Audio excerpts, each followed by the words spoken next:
All right.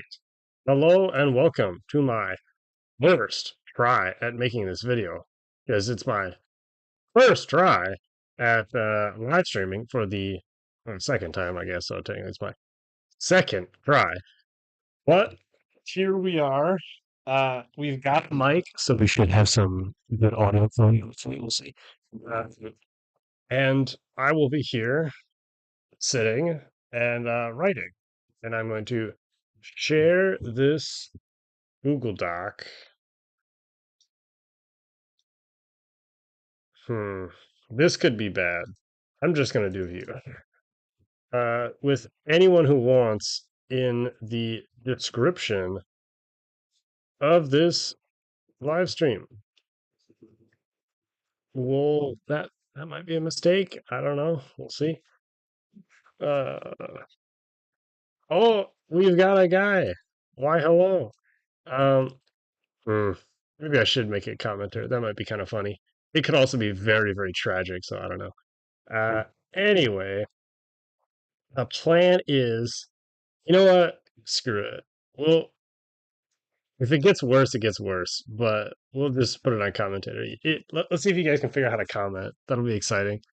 I don't know how to look at chat. I'm kind of debilitated from the streaming front of things. I'm not gonna lie.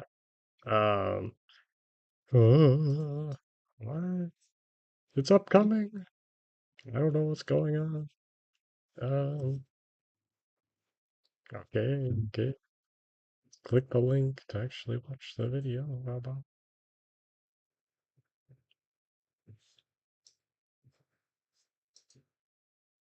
All right. Hello. Okay. This is excellent. I'm elated. We have 5 people in a Google Doc. Uh and we're going to be writing that's 223.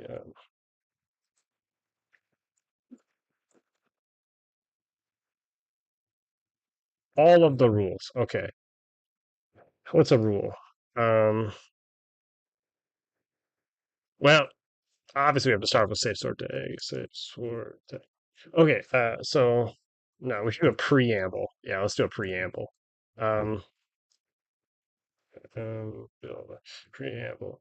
The purpose of this Google Doc is to create a corpus text for the purpose for the to be used as a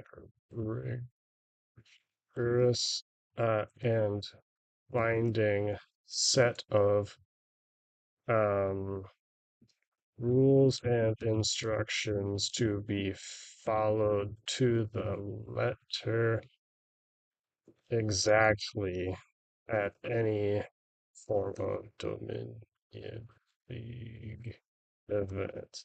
See, the joke here is that we say to the exact letter, and then we make it 500 pages long and filled with just ungodly requirements. And yeah, that's how we'll be doing this. Uh, okay. Very good. Very good. Okay. So, as we all know, there are 3 rules to safe sort tag. Uh, but we gotta state the rules very clearly so that no one will misunderstand what we are attempting to say. Um, okay. Man, is it this delayed?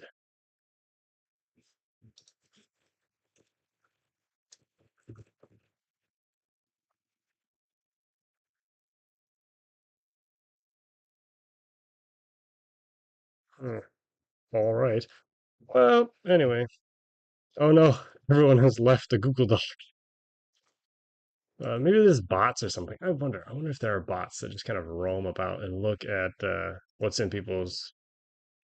Oh, it hasn't even. Oh, maybe because I reload. You want one mage per team? Nah. I like the true flexibility of Dominion League. I want 5 mages per team. No melee characters whatsoever. Uh, wing,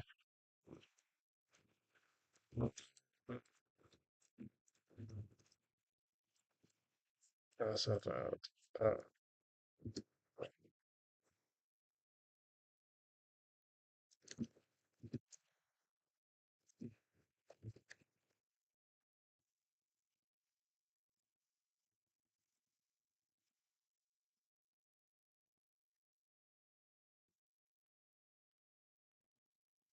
A sword, arrow.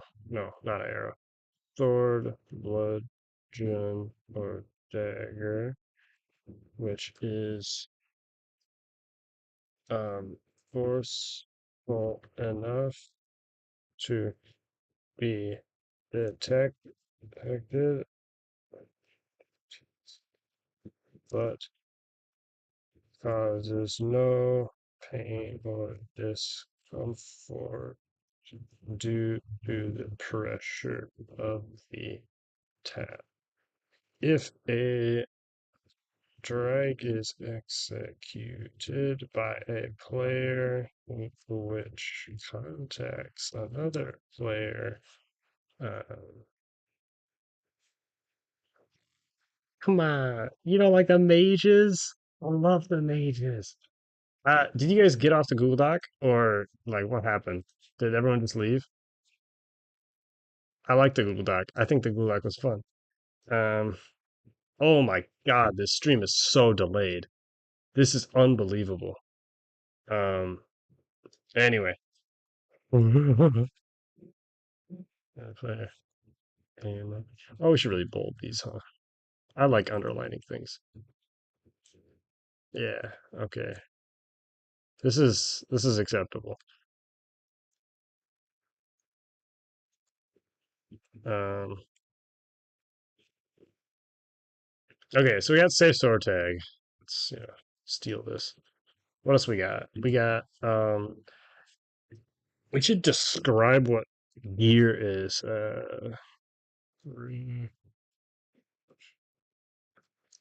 Description of gear. Why can't OBS Dockers be good? Is my question. No, I don't want stats. I want chat. Yes, I'm aware.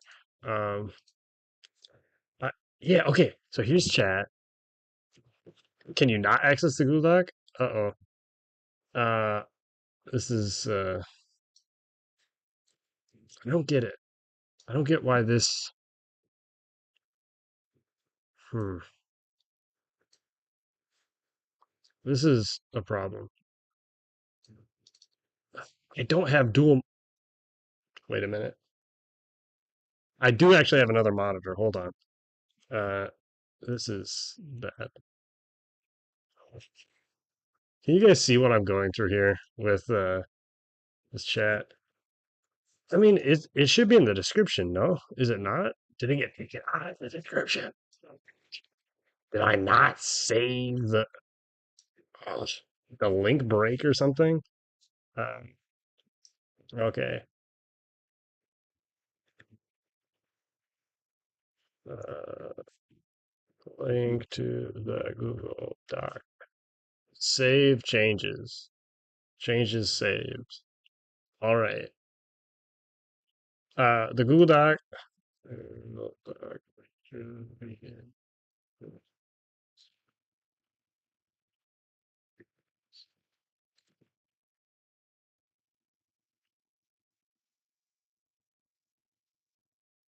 Start out with anyone the link can comment. So anybody who wants to should be able to simply ransack the Google Doc and highlight and suggest a delete of everything. And if that gets too wild, then everything will break. I guess the link's not showing up. I guess you can reload because it's sitting right here. I did what I was supposed to. I'm sure my file name is livestream.str, but um, y'all got it. Yeah. If you don't know, this is what a YouTube studio looks like. What I'm doing here. YouTube studios. It's got a lot of cool facts. It's got a lot of cool. Okay, let's. Oh, is this stream overview? Oh, I don't want to see that. That'll make me sad. Nah, let's look at channel analytics.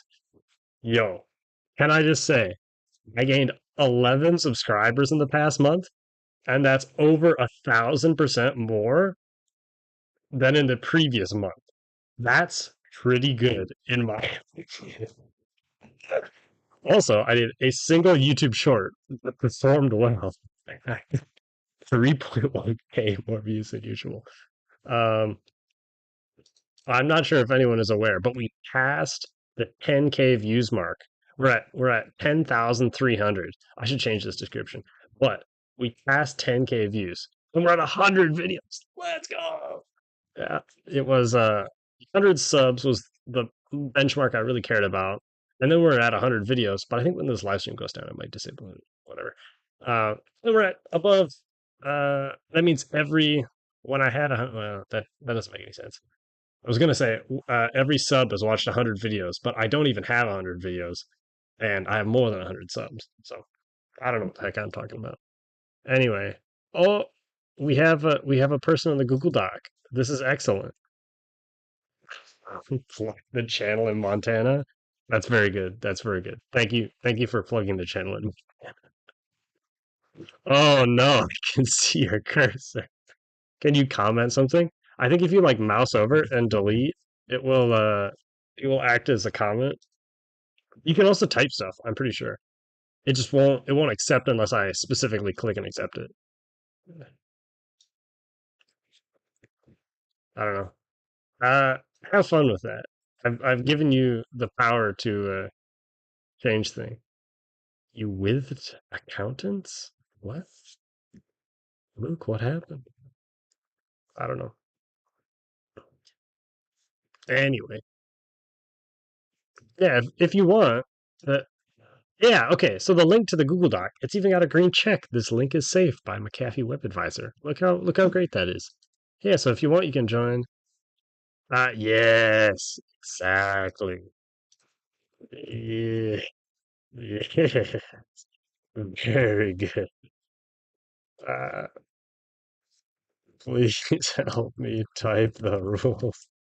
I'm kind of fast, but this is gonna be a bit slow without. All right. Excellent. Excellent. So, gear and weapons. I wanna. Oh, damn! That's the link to the Google Doc in the Google Doc. I don't. That's not necessary. Descriptions of classes. Uh, let's see. All right, help me think. Help me think. Descript. Okay, classes. Knight. Vanguard. That doesn't have a U in it. It does have Scout, Scout, Archer, and what do we got? We got Mage, Mage, and then we'll underline all of these.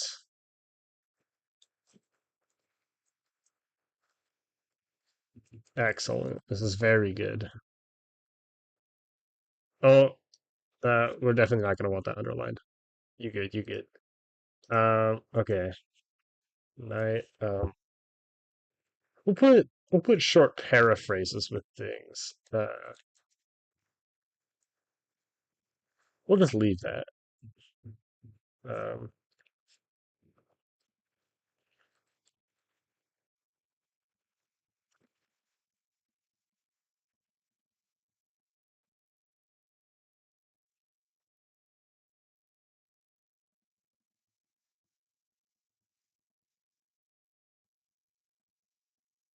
you're good. Uh, Thank you. Oh, and also, okay, just paint. This is something I don't know if y'all can do. Or I don't know how it would work, but so I love drawing pictures in what's called JSPaint.app. It's a web application that's literally just JavaScript Paint, JS Paint, but you can just draw stuff. And I do this for like physics free body diagrams. You can draw like a box or something, and you can say like, oh, it has the force of gravity and then and it's a vector and it's got a normal force because it's sitting on a table or something. And this is force normal, but then it has an impulse on it, and then it has a friction on it, and this is anyway. I love drawing stuff in JS Paint. Um, ooh, I didn't. There we go. Yes, and so I was gonna include poorly drawn pictures in the official rules that I will print out and send to everyone. Uh, yes, the rules are unironically a bit of a joke, but that's okay. Very epic, but the photos always suck. Um, could be goated, but demolished by rules. Okay. Um, yeah, what are we thinking? Okay, so I want short sword, I want guard, I want shield, ELB, I want that. I hate daggers.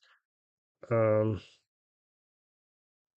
no, I guess just well, armor's hard though, because like certain people will have an entire like single bodies, like a one piece of armor, and then other people will have a different thing for their lower arm and their upper arm and their shoulder and the top of their chest and then the bottom of the chest. So like I don't know if we want to include armor, but like we should include it as that's a fair point. You're right, you're right.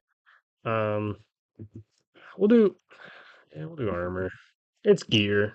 It's gear. All right, I'll accept that. Um yeah, description of the classes. Um okay, so requirements. What are the requirements? To be a mage must have times carried with you some form of.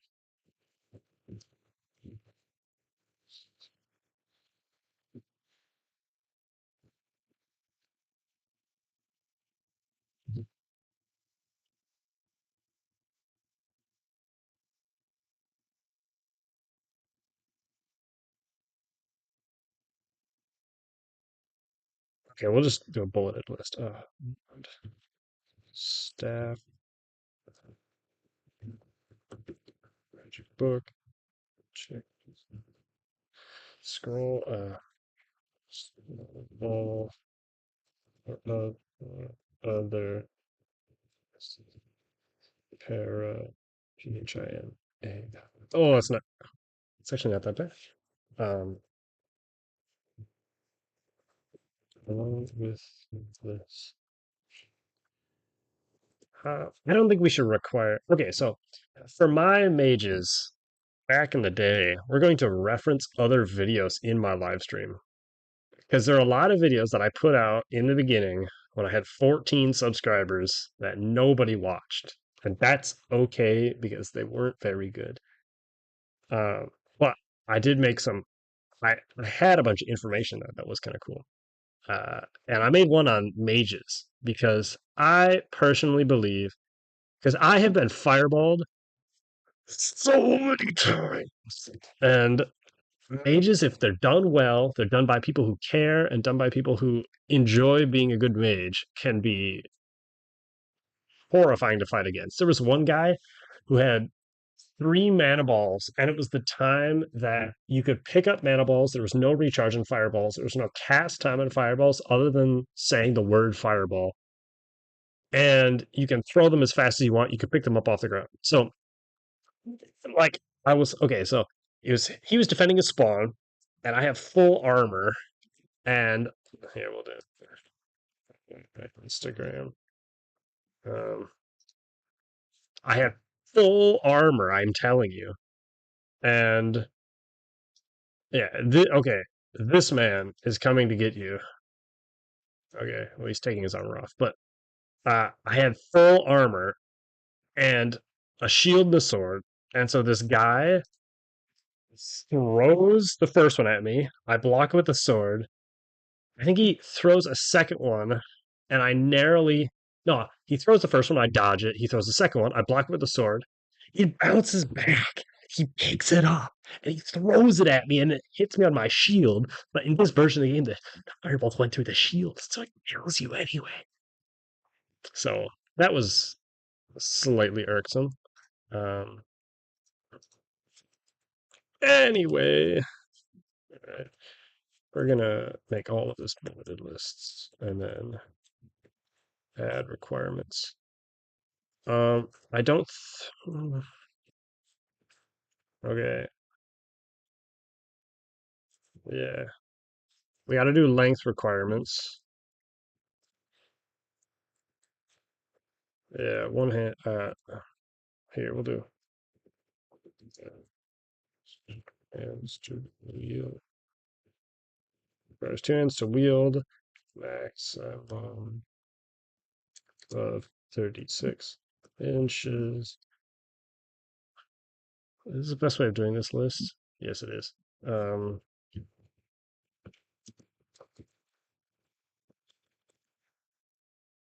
Max. Ooh, what was the next? Has anyone commented more? Search accounts. You watched the mage video? Let's go. Yeah, how many views did it get? 29. Let's go. And I'm probably seven of those. It's just the way it is. Anyway, do we have any more comments I should accept? No, we're good. We're good. Okay. Uh, uh, okay. Because I'm a little, you know, a little bit of a lad. Okay, I'll accept that. Back in the day, I wanted there to be regular armor and then heavy armor, and heavy armor would be fireball proof and dagger proof. But that is literally just overpowered. Um, one-handed weapon. I'm gonna rephrase the way you said this, but we'll keep what you have there, and let me just so requires two hands to wield, but maximum length of 24 inches. So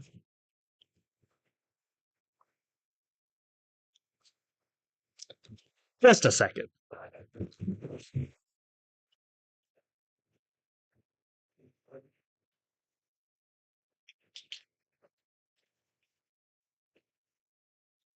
Oh, that's fine.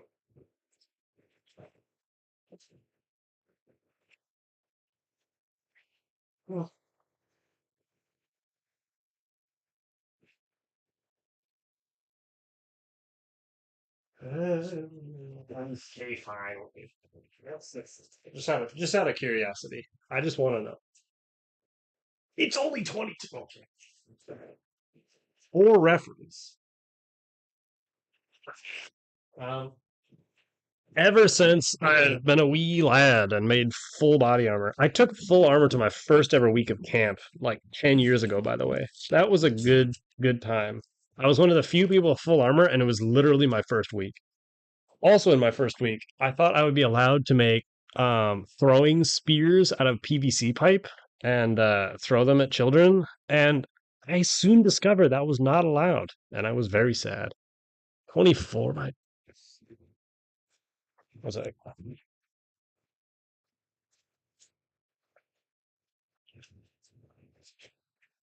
I will unironically be measuring all of my own gear just to make sure I'm in compliance.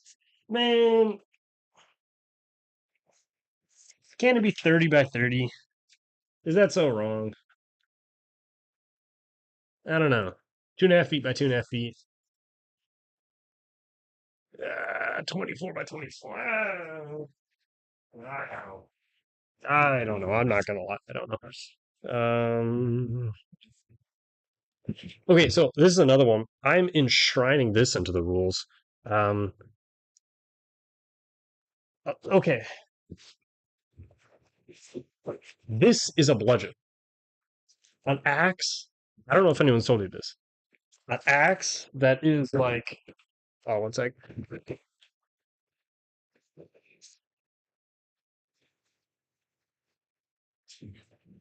Okay, this isn't actually an axe. This is a weapon that's used to get around shields because it can curve with a flick of your wrist. If you were to hold it the other way, this is not a bludgeon. It is too thin to be a bludgeon. I made another YouTube video about this. I made a video that clearly states where did it go? That I want the head of a bludgeon to consistently stop, please, be larger in internal volume. So, like, if you could superimpose these two things in 3 dimensions, the head of the bludgeon has to be larger than the head of a roll of tape. It can't be thin. If it's thin, it's just a short sword. Even if it's like a spoon or a shot. I actually was Spoon Man for a while. That's a different story. But it can't be a spoon. It's gotta be. And so, what I'm gonna say is, of course, 2 hands are wheeled, but a maximum like 24 inches, and the uh, dimensional head of the bludgeon has to be larger than a, a complete the larger than the inner core of a roll of masking tape of coals or of a 2 in 2 inch wide. It's 2 inch, right? I have to measure everything now. Yes, it's okay. Yeah, I thought I knew that. Can tell if it was 1 3/4 or 2.5. Well, that's not how you spell bludgeon. Um, this is good. I am just going to accept all of these. Uh, inch what? 8 inch daggers? No, no. Oh God, the 8 inch daggers. Why? Descriptions of classes. I want rules. The capturing of flags.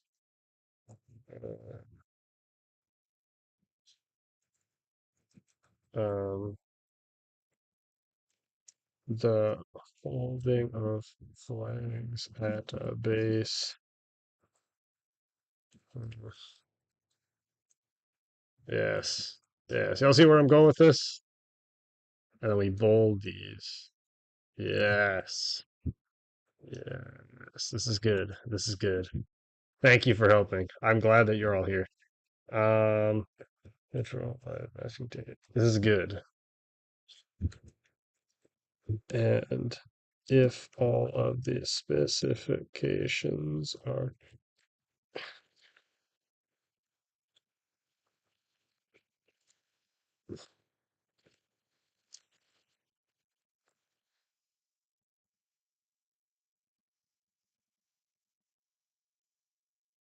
bludgeon through armor.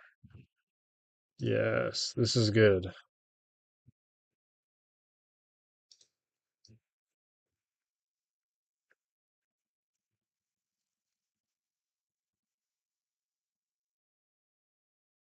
Yeah, not cleaning a cap. To um,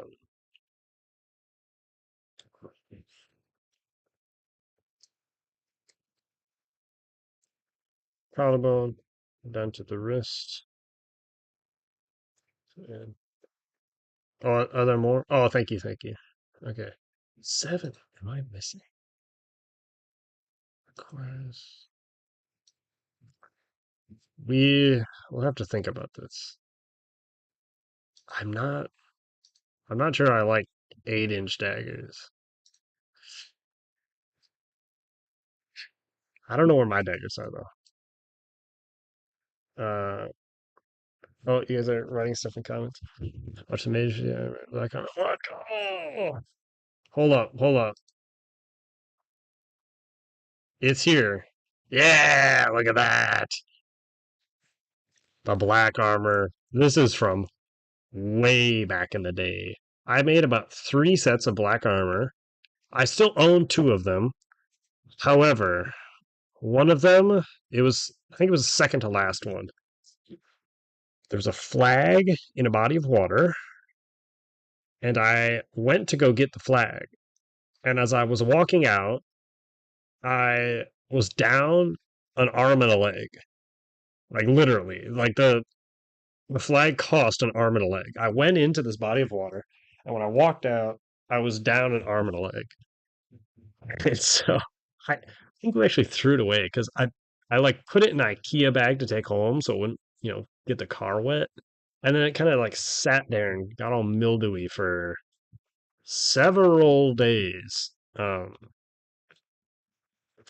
That was back in the time when I was making a brand new suit of armor every single week for ASE. I was completely reforging an entirely new suit every single week, week after week.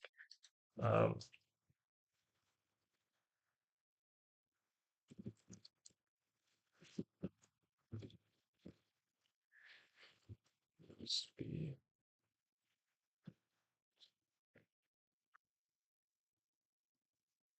and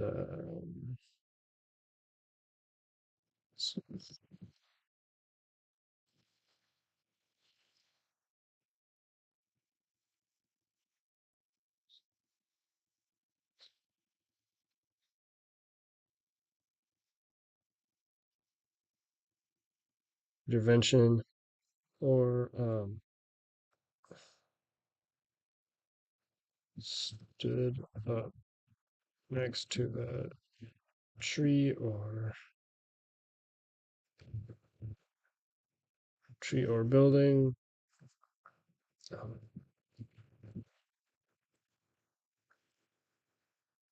uh, is held by is controlled by a team. Basically, what I'm trying to say is the whole bubble rule around flags. I don't really like the bubble rule, but it makes a lot of sense. The team cannot commit the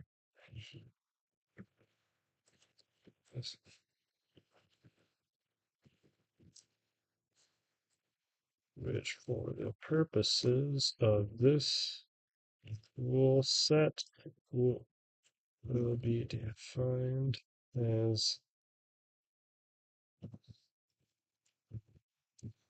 a maximum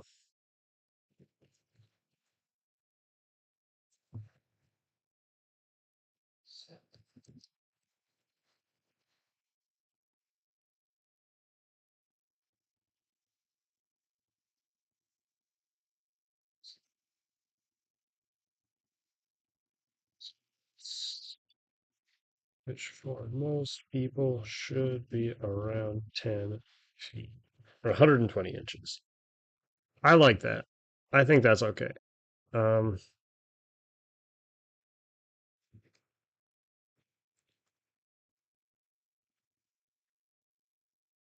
I love the term sacred flag bearer. That's such a good. Literally, what it was is just to mean that you can't fight people, but it's such a good terminology. Don't forget to say that the everything is a hit zone except your head still.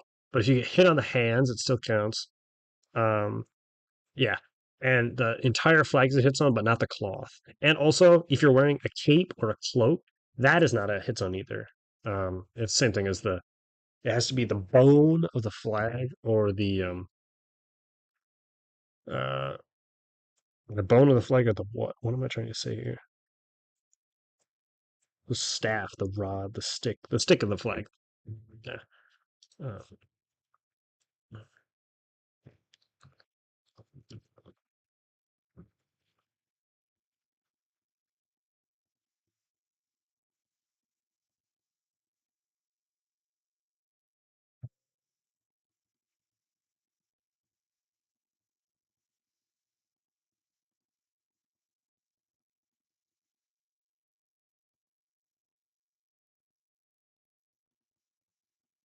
with power to cause special effects. Sorry. Um, for this, the first version of the game, the mages can use any one of four spells. And then we shall list the spells. Um, no, it's not. There we go. No. Fireball, root, gust. Gust is probably my favorite spell. No,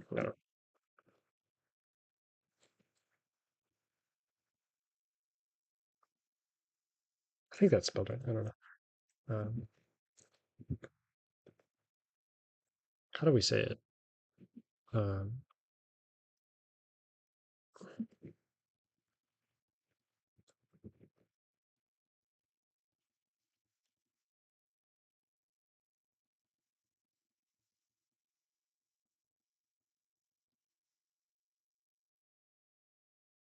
okay, so this is the question though.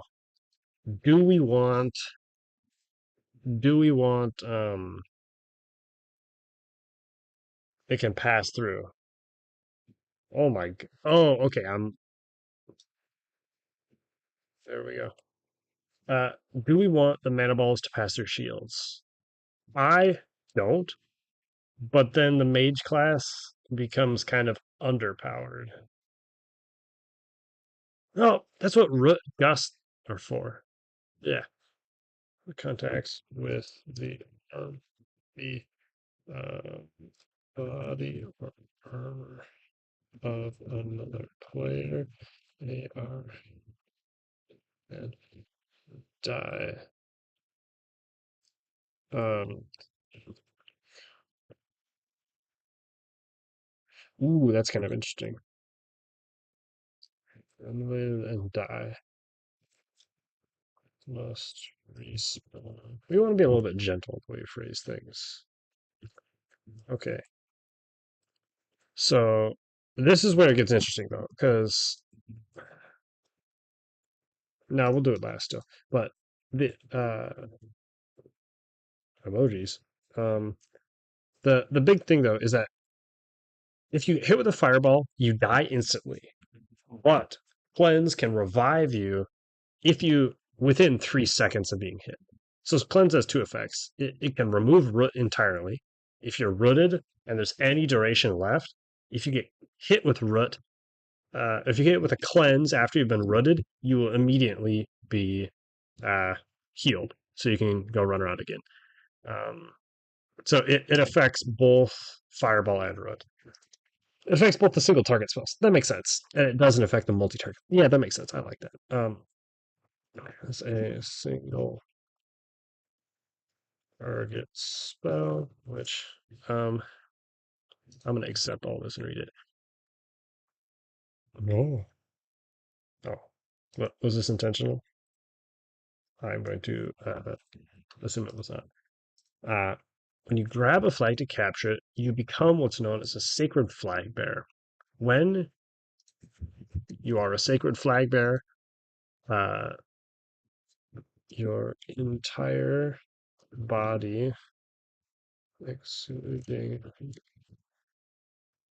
the area above your collarbone, collarbone becomes a tag zone, including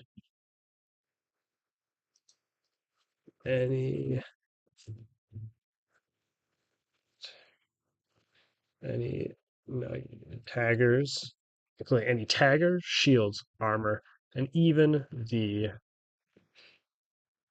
I'm gonna say bone. I think Kevin said bone, and I really liked the way he said it. The bone of the flag. Maybe it was Julian who said it.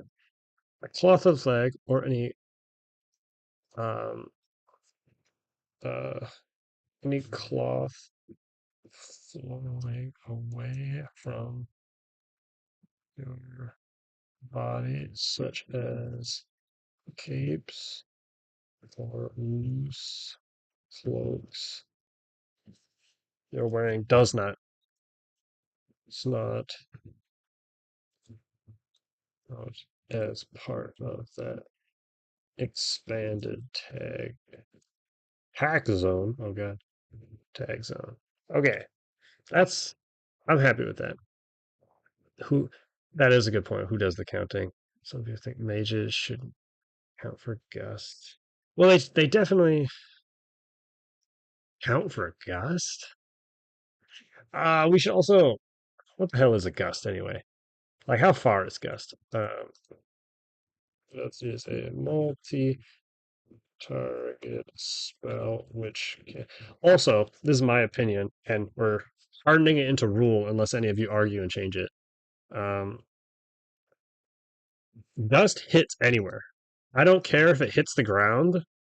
If it's like even sort of close to you, you should just be affected by it because to not be affected by it makes the magic weaker and then it makes mage less viable. It makes gust a worse spell. It should be like because it's blowing a ball of like it's blowing wind. You can't just say like, oh no, sorry, I'm not touching the atmosphere. Yeah, well, suck it, loser. The atmosphere is touching you. Um, and so if it's even within like maybe 10 is too big because that could be really awkward. Maybe it should be like maybe gust is thrown or rolled in a line, and if it hits you or passes, what if it passes you? I don't know. It should just be an AOE. Yeah, we'll say if it's within 5 feet, which can either be thrown at a specific person or roll, roll at the ground within a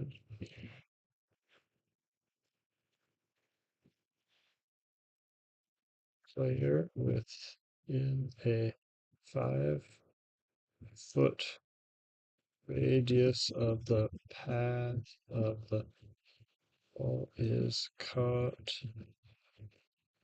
by the of gust.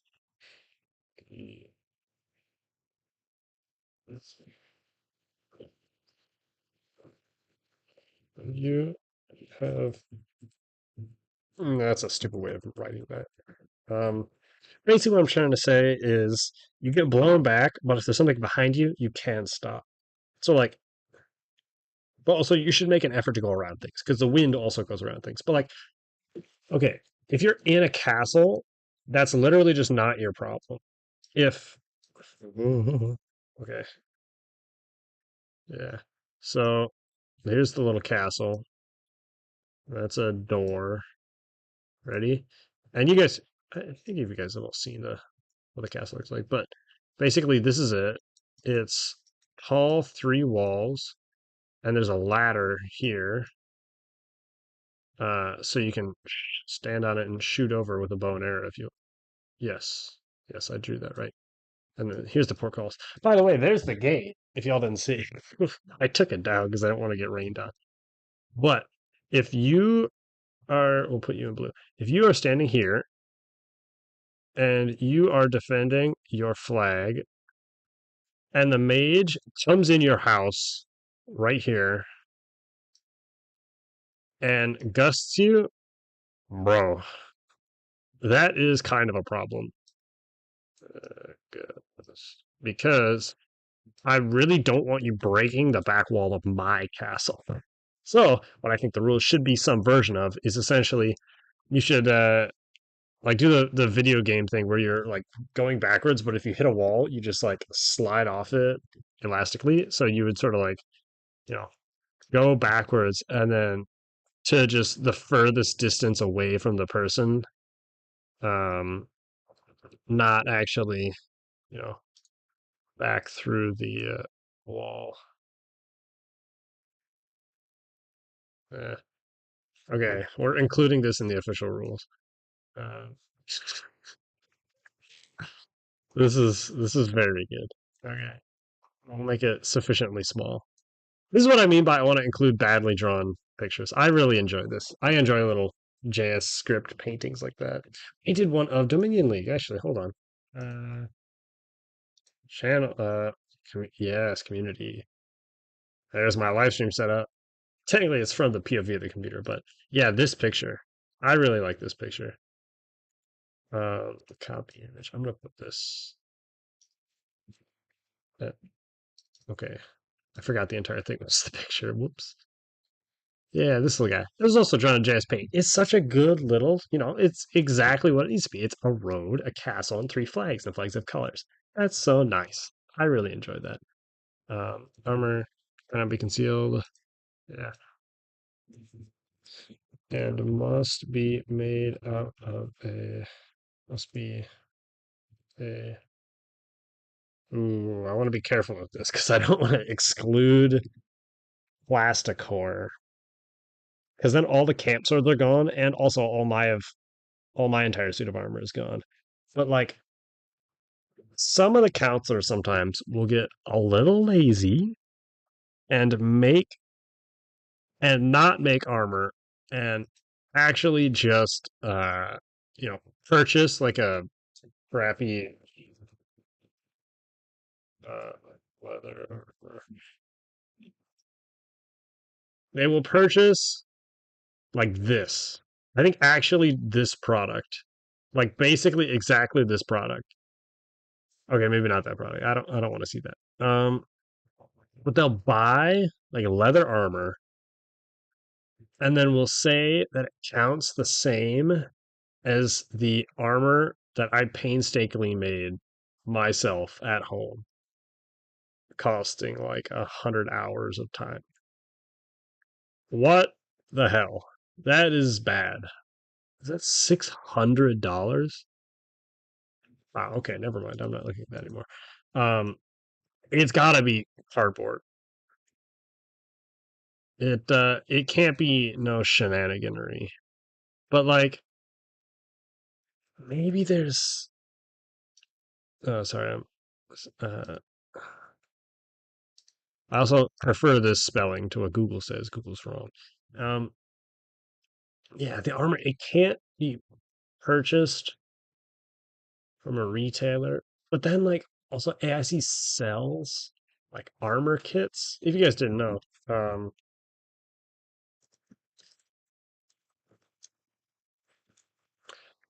oh, I did not want to go to their Facebook, but I think they have this armor thing somewhere where you can buy programs for school. Really? AIC residencies? I didn't know those existed. Um, I saw this uh, armor template for sale, which is this is not right. This is in fact very wrong. But there's these boxes of laser cut cardboard pieces that you can buy and then like push out. Um, Cardboard, plastic, or another um, handmade uh,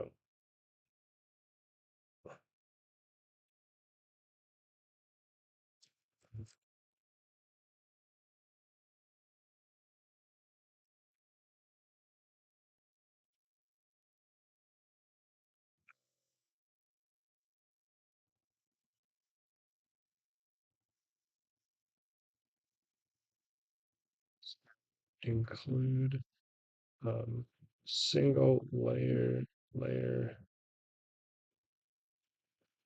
duct tape fabric. No, we'll just say duct tape fabric. If you guys didn't know, it is actually quite meta if you like fold a piece of tape over. That's what I'm trying to say. Because I've seen some very metal, um, like paint, like paper links and stuff. So maybe paper, maybe construction paper, maybe like I don't know what else. I don't want anyone to be unironically making like cut metal armor. That's not good. That's too much. It is cardboard camp still. Um, but if I say any paper product, is there any exceptions to that?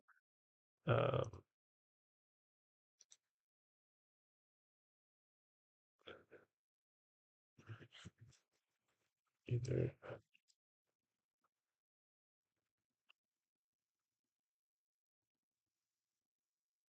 I didn't know there are all three plies of cardboard.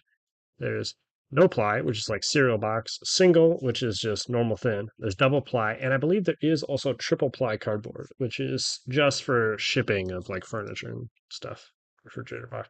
Well, even refrigerator box is mostly just double ply, but you know, duct tape fabric,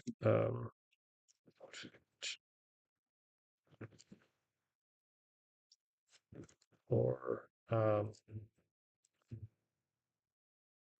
apply the same buffs that uh, real that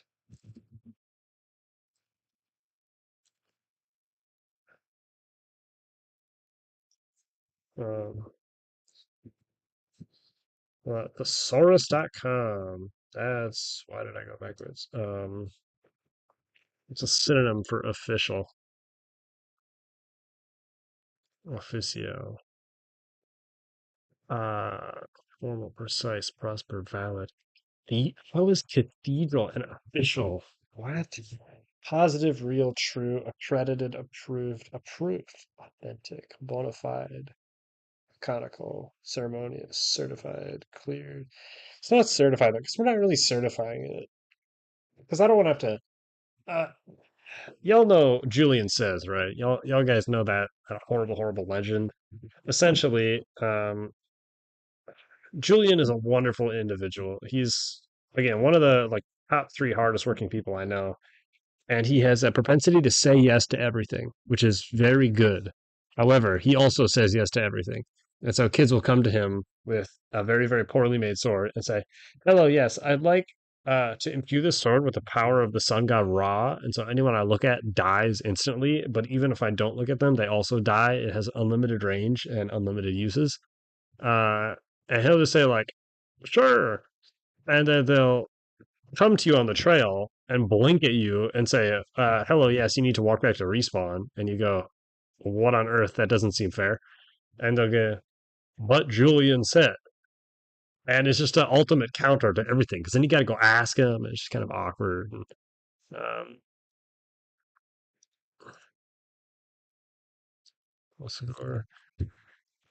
so I was trying to convince Julian to certify. No, not Continental. Was that um,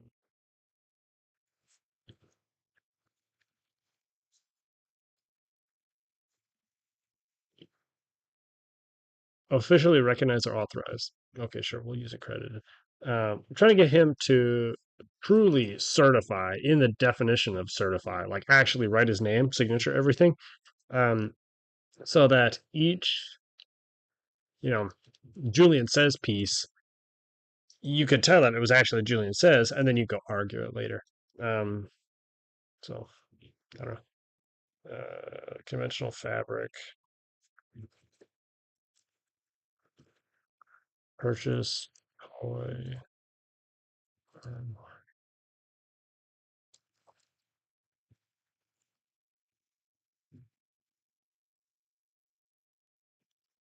Leather foam cloth. Also, where's our guy? That following.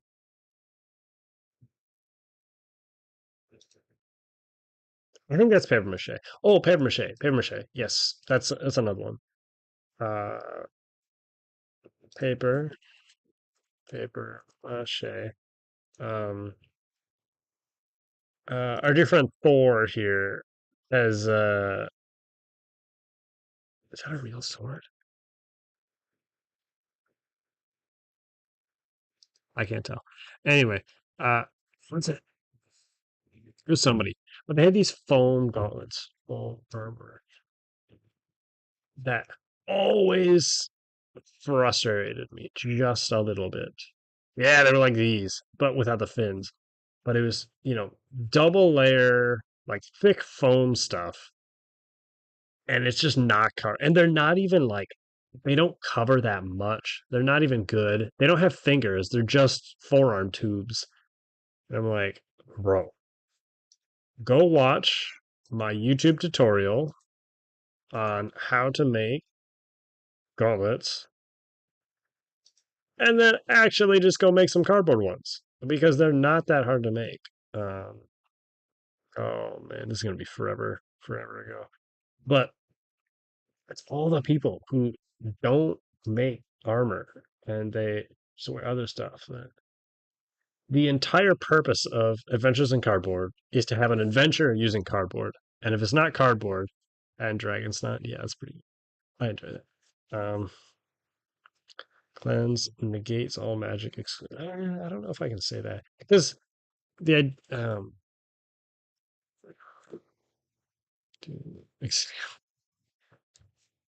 can't cleanse average. Jeremy jumps in front of Jimmy, catches fire. He's burned to death. He's gonna start hitting Jimmy. The effects are not rough. Um, if he is within 3 seconds of someone getting hit with a fireball spell, um, and gust it, and oh yeah, and let's see, is used.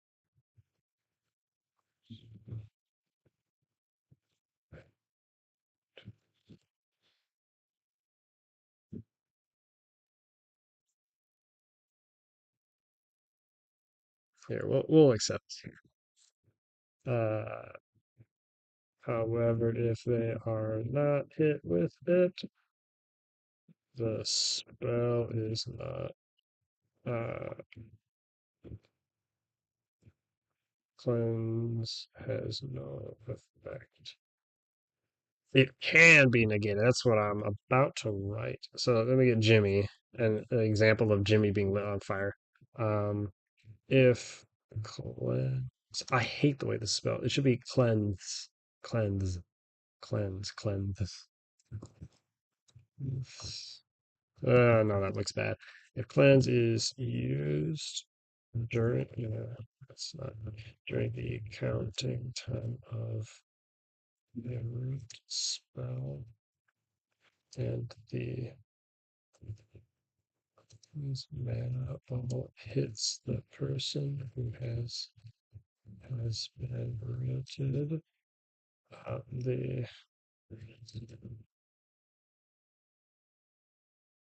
I cleanseth cleanseth thine. Oh no, that's doesn't even. Trying to make a helmet. I have a YouTube video for you. Go watch. Where is it? Oh man, it's so I'm so ancient. Here it is. Yeah, okay. Options. Get shareable link. Link copy to clipboard.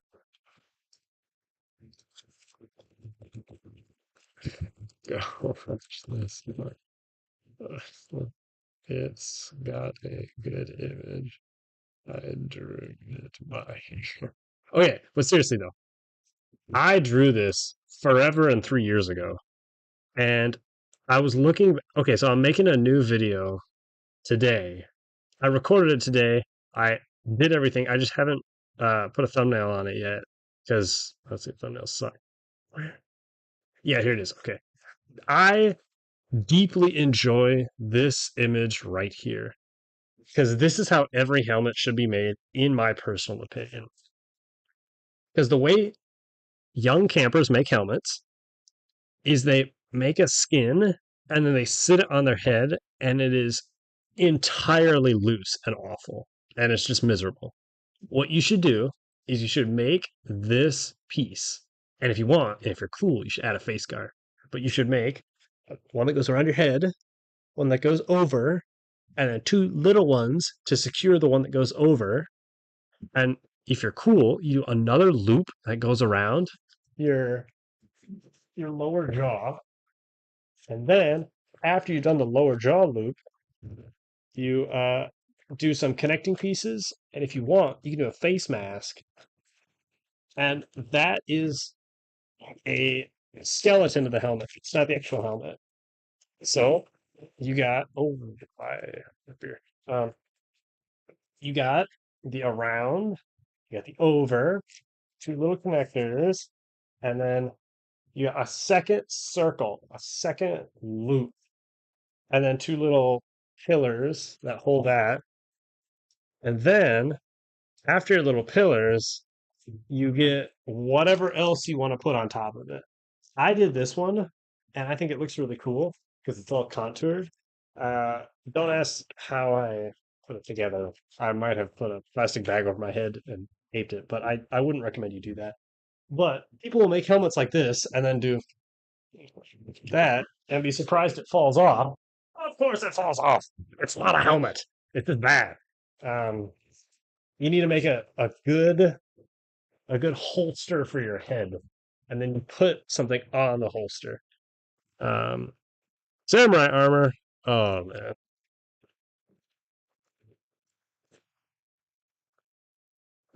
Y'all know Ace, the counselor Ace. Um,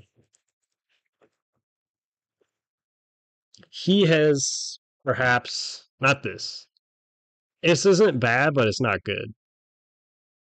Ace has the best samurai armor, and he has a massive. What's the sword? It's not a katana. Odachi? Odachi? Uh, Odachi? Yeah, he's got an Odachi. Like, it's definitely not legal. That is a counselor strength moment right there. He is like a 5 foot sword and a really, really good, like, layered set of samurai armor that is extremely epic. Um, Murdoch. Do I know Murdoch? I know that name. I can't put a face to it. Yeah. I guess as far as the armor goes, like as far as your helmet goes, um, just make a frame. I will be very sad if it's one of those things that like doesn't sit right, or you build a really cool skin and then it's too tight or too loose, and you can't change the skin without altering the design, and you have to like cut into it, and it just gets all bad. But if you put a good skin on, and literally the only thing attaching the skin to the actual thing is a tiny piece of Velcro in the back, and then a little tie with two holes where you run a piece of paracord through and you just tie it on. Like it doesn't have to be well attached. It just has to attach. You can tape it on permanently. I did it like this. Um, I just don't remember why I did it like this. I think it was so it wouldn't. I don't remember. Um, Maybe so I could like fix the inside of it if I needed to, so it'd be like cooler, so it'd keep the cardboard away from my head. I don't remember. I can find out. Anyway, um, yes. Anyway, back to the rules for root. Is root not the universal name? Petrify. Yeah, I don't know. I feel like petrify is different, and here's why. Which when cast by a mage and the mana ball hits another player without hitting the first, it so it's different. Petrify is different than root. Root is just your feet. Um, and stone and petrify are everything. Um,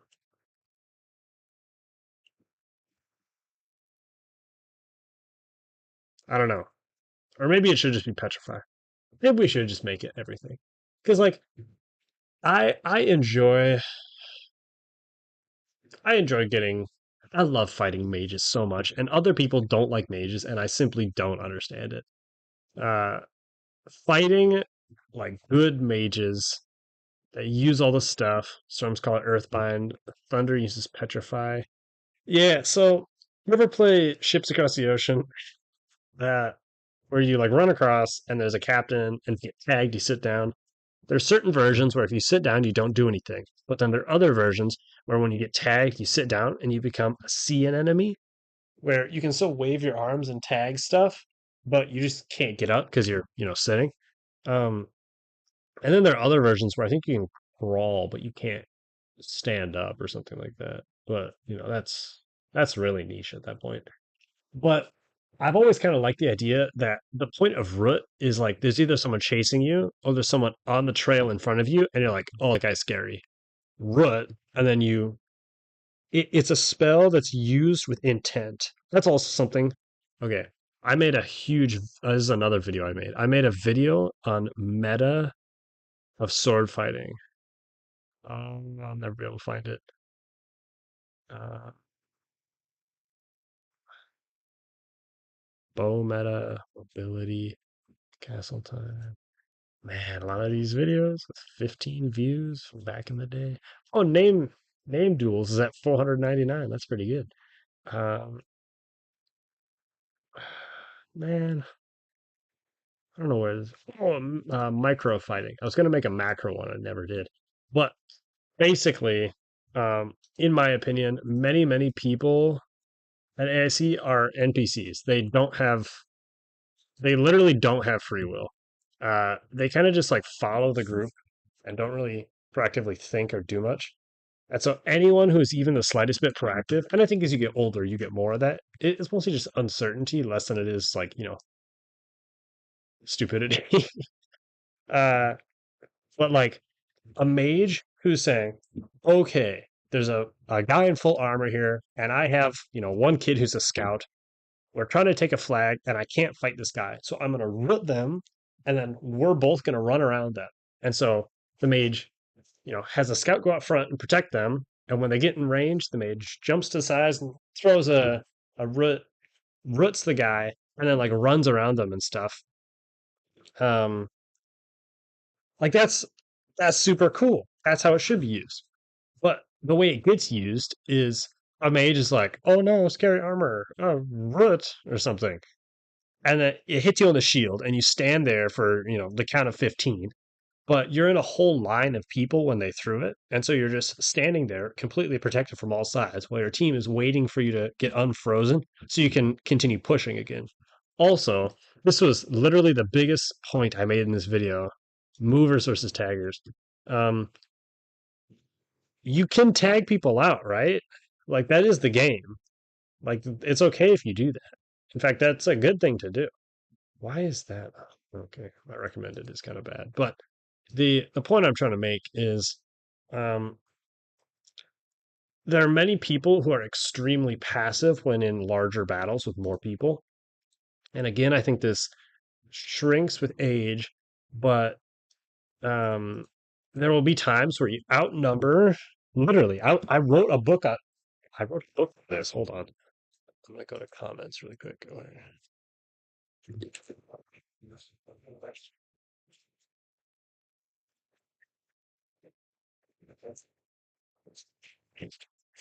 Here's my death scroll, by the way.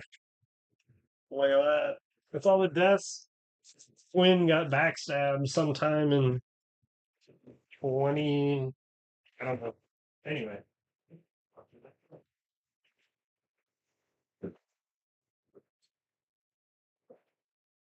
Uh, I think it's in one of those boxes, so I'm not going to be able to find it. But basically, I wrote a book that was how not to lose when you have superior forces. And it is literally just to go do things.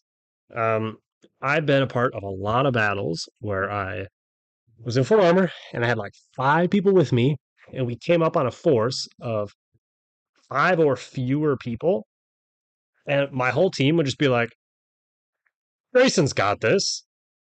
Go on there. And they would just like throw the fight and wouldn't do it. And like they'd get picked off one by one. And then I would end up in like a 1v3 when we started as a 6v5. And it happened like 4 or 5 times this way, where we'd have superior forces. And it wasn't even like a bad encounter. It wasn't like we got, ambushed or anything. We like came across people on a path and we just fought very poorly and then lost. Um, that happened like a few times, and I don't want that to happen again. So part of having older kids at Dominion League is encouraging a little less of that. Um,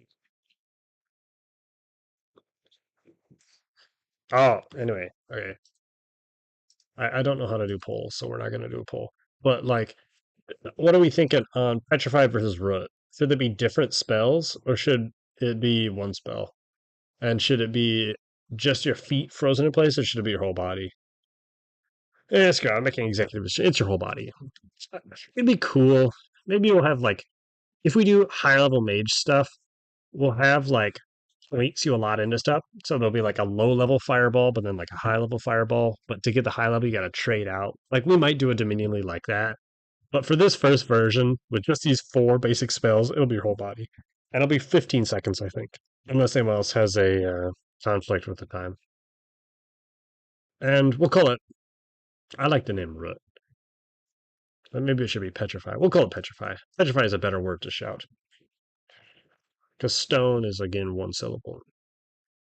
Earthbind. Earthbind or Petrify. Hmm. I don't know.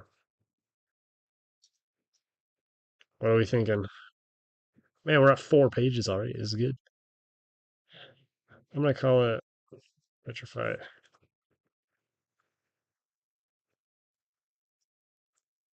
Uh,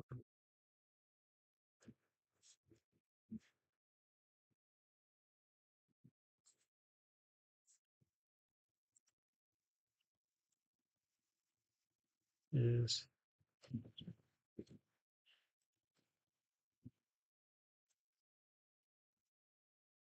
is ended.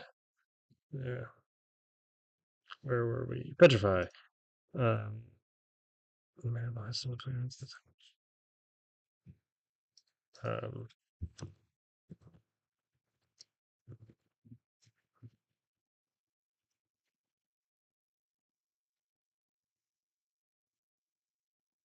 also, I'm making some mages can't wear armor. Um, it's not self-explanatory, but there are things called battle mages, and it's mages who can wear armor. But I think arcane mages can't. They're intended to be ranged, really. They can carry a sword or a dagger, or carry shields, and they can't carry shields. Um, there are they must be protected because they're arcane. You can't. Well, maybe you can. Uh, in theory, you shouldn't. It would be very, very bad to have a front line of all mages with shields and fireballs. That would be bad. Um, Shields, fireballs, and full armor. That would be too overpowered. So, you know, if you don't have armor or shield, you can't stand at the front line. So you got to stand behind the front line, and you know, you should be slightly easier to kill because you're arcane and because you're carrying mystical paraphernalia. Basically, the idea is because you have paraphernalia and a mana ball, you have no tagger. So if you're a mage and you get bum rushed, your 2 options are to literally drop everything you're carrying and grab a tagger, or just try your best to backpedal or turn and run while trying to throw spells, either Rut, Gust, or Fireball, um, or Petrify, Gust, or Fireball. Oh, yeah, Petrify, Gust. Gust is a good name. It shouldn't be any other name. Anyway, let's see. We haven't even gotten to the actual game yet. This is kind of incredible. Uh, How are we doing? Oh, hello, Quincy. Should we Earthbind? Storm rules. Earthbind. Montana goaded. What? Oh my god. I can't believe this. Montana goaded. This is not right. Something is wrong here. Um, Earthbind. I don't know. I don't hate Earthbind. Um, I'm indecisive. Anyway, we need to do more rules. More rules. What other rules? We actually do the rules of the Dominion League game mode.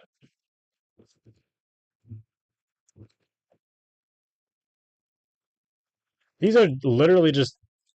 This is the start of the rules. Uh, and also, this makes me sad. This is for the video, but also for me. So if you if you search my name, I think it does come up. Yeah, it comes up the videos I've. But if you don't put my name there, you get dominionleague.org, which is literally League of Legends. It's the people who don't know what grass looks like. It's these people who stole our name. And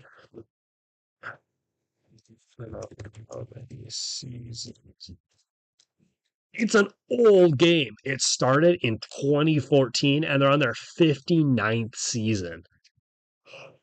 So, you know, I think it died a little bit. Yeah, the game mode was moved into it. So it ran for 2 years. No, more.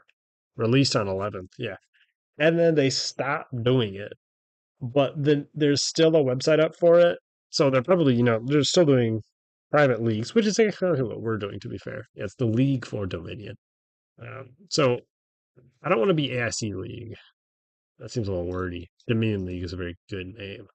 But we should think up an actual unique name for the game mode that doesn't doesn't mess with things. I don't know. God, we got a lot of comments here. Holy cow. Anyway, um, hey, wait a minute.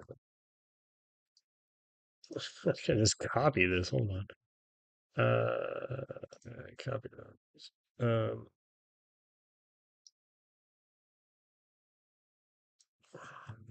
We should maybe make this a little more rigorous, though. Please paste. Did that not work? There we go. Okay. Those of the main league are as follows. The game is a form of capture the flag castle siege. This is an asymmetrical game where there are three flags. Three flags, full stop. Each flag starting in the middle. A flag for the defenders who get to start inside the castle. And a third flag for the invaders who start in the outer lands. Outer lands.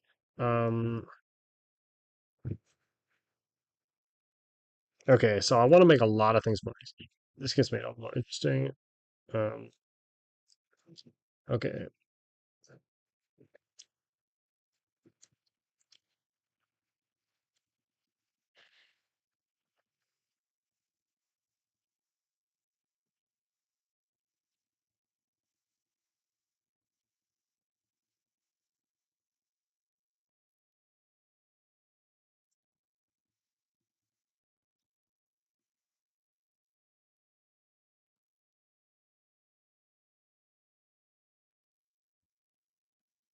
there is a neutral flag starting in the middle. Start inside the castle, but because of the buff of the castle, the defending team only has a finite pool of lives at 10 minutes.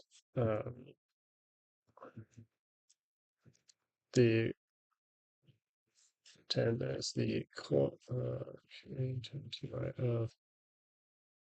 lives is determined by a number multiplied by the number of players that team has. I think that's reasonable. Because, like, if it's a 10v10, you need more lives than if it's a 3v3. basically. Yeah, you can't have, 3 times 10, because then 10 times 10 is gonna be a lot more. Uh,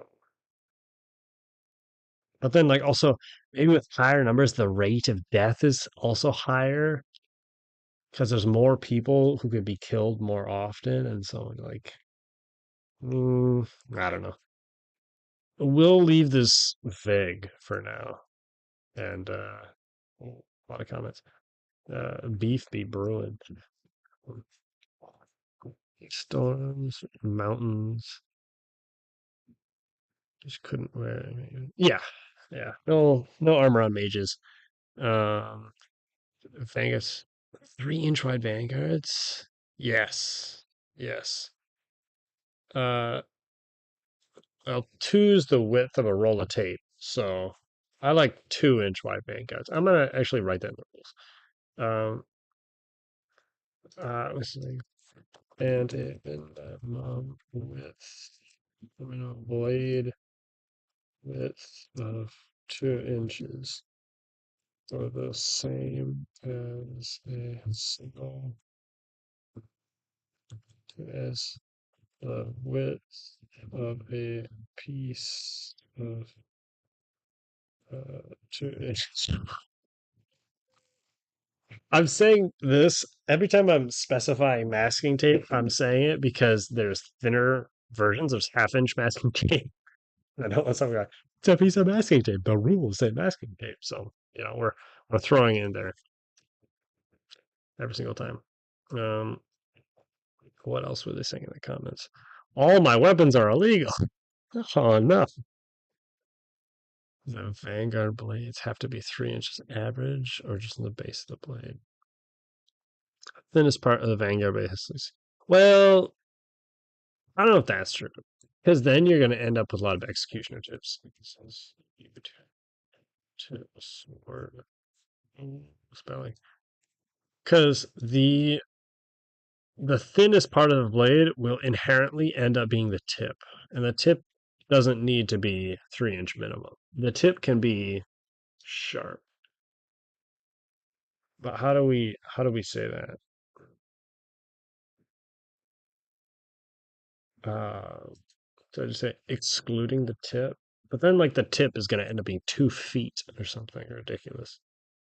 Uh, Tip, excluding the final uh, uh, tip of the sword, which in this rule set is defined as aim of last. Oh, I don't know what. Last foot? Is a foot a tip? Hold on, where's my sword? Oh, I see it. I think it should be 6 or 8 inches. I think probably six. So this is my Vanguard. You know, it's wider than a piece of tape.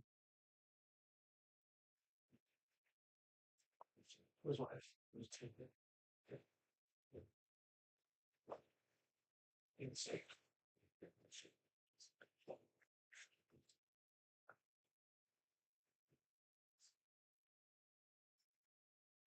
Yeah, we'll say less foots. I'm okay with that. It's everything past the length of a normal sword. Also, I have all my short swords are shorter than a normal short sword.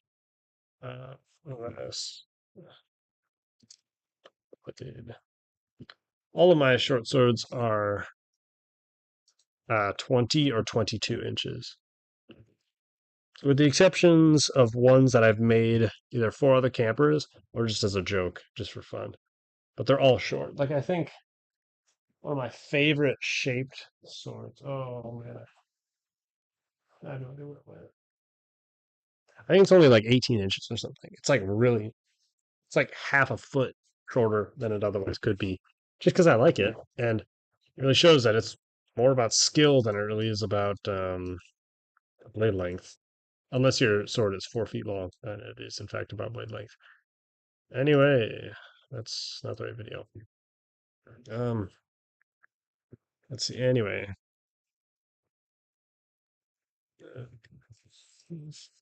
uh, because of the having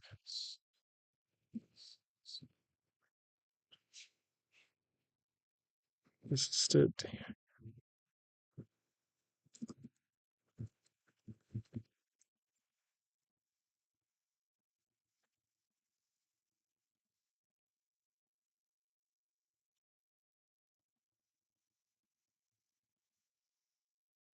I said 30-second, and I think I'm okay with that. I think 30 seconds is reasonable. Um, and I think wave is good.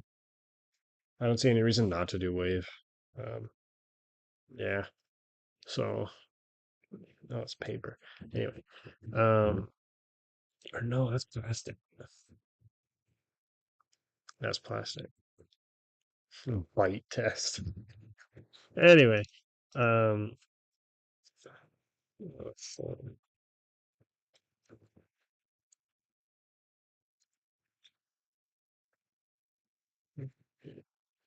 the ending team to win the game is to capture and hold as many of the flags as possible. Capture and hold the majority of the flags in the game inside their castle at the. Ah, okay. This is one of those things where it's 10 minutes, and so it's not as bad as an hour long game of Dominion. But I hate so much because I got. All right, you guys see, dual wielding of five sword. You see? Excellent. Excellent. Um, I don't know if OBS will show this. Um, is it? No. No, it is in fact just showing. I should be able to open it. Okay, so here. Um, downloads. Uh, view. Large icons. This one. No. Open with Chrome. Yes. Can everyone see this?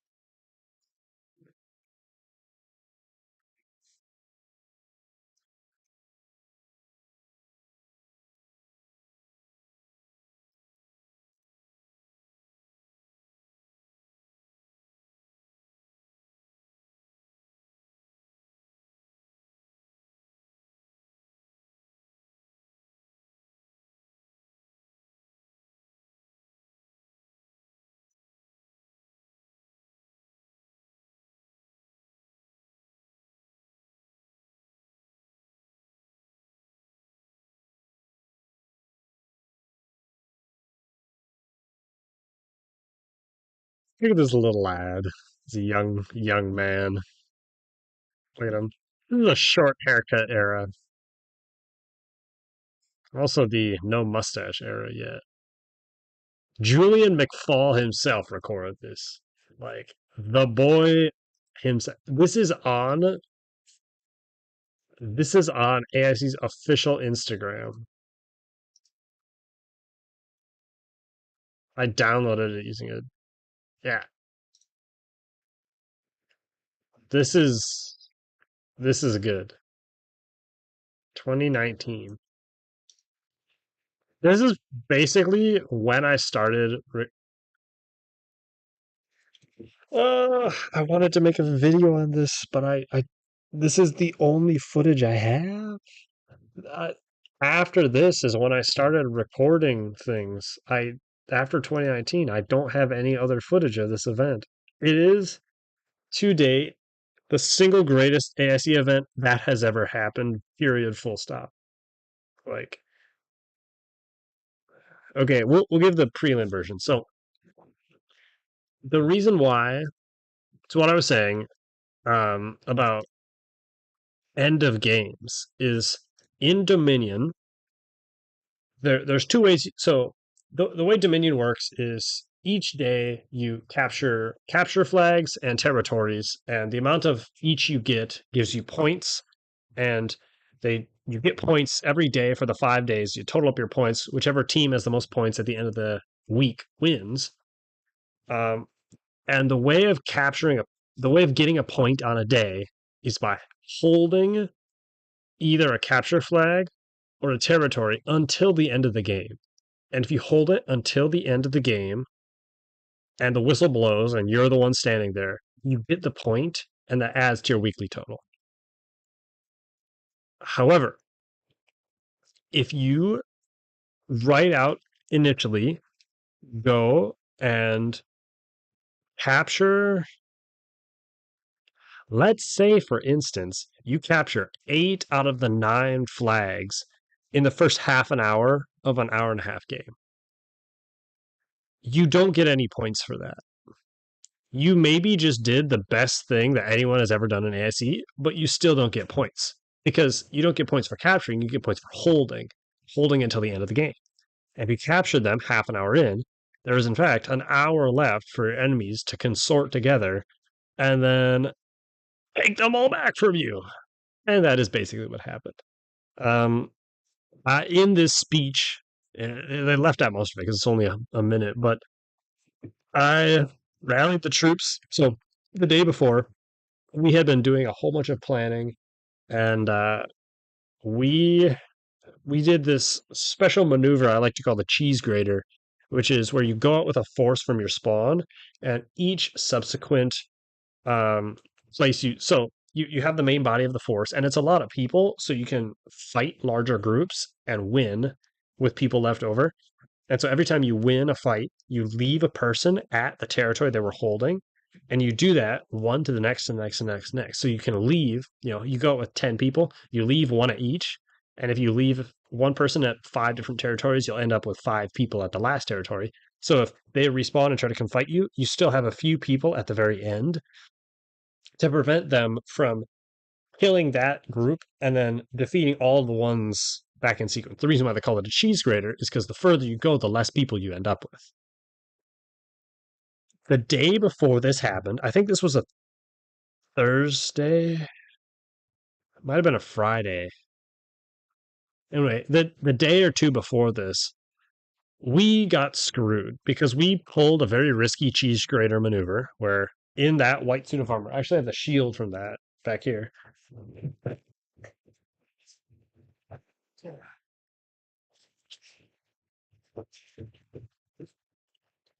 In that suit of armor, using literally this map right here. I hope you can see this in the light. We went from our territory here, and I believe we captured like Deep Den, Frogmoot, Woxia, Wolfland, and Dale Cliff. Like, and maybe Whitewood. We captured like a whole swath in the cheese grater maneuver, and we ended up with me standing at Dale Cliff by myself. And I had full armor, but I was alone.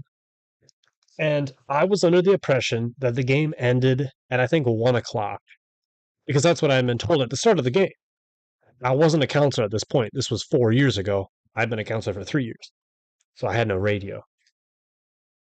The counselors radioed together and decided to extend the limit of the game by 10 minutes. The game did not end at 1, it ended at 1:10. And so I was standing here. The 1 o'clock whistle did not ring because it was not the end of the game. And it got really awkward because then the other team respawned and they did a reverse cheese grater.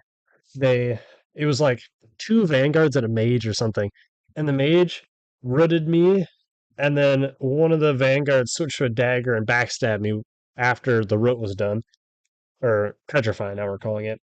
And then they killed all of the other people I was leaving at territories we wanted to take.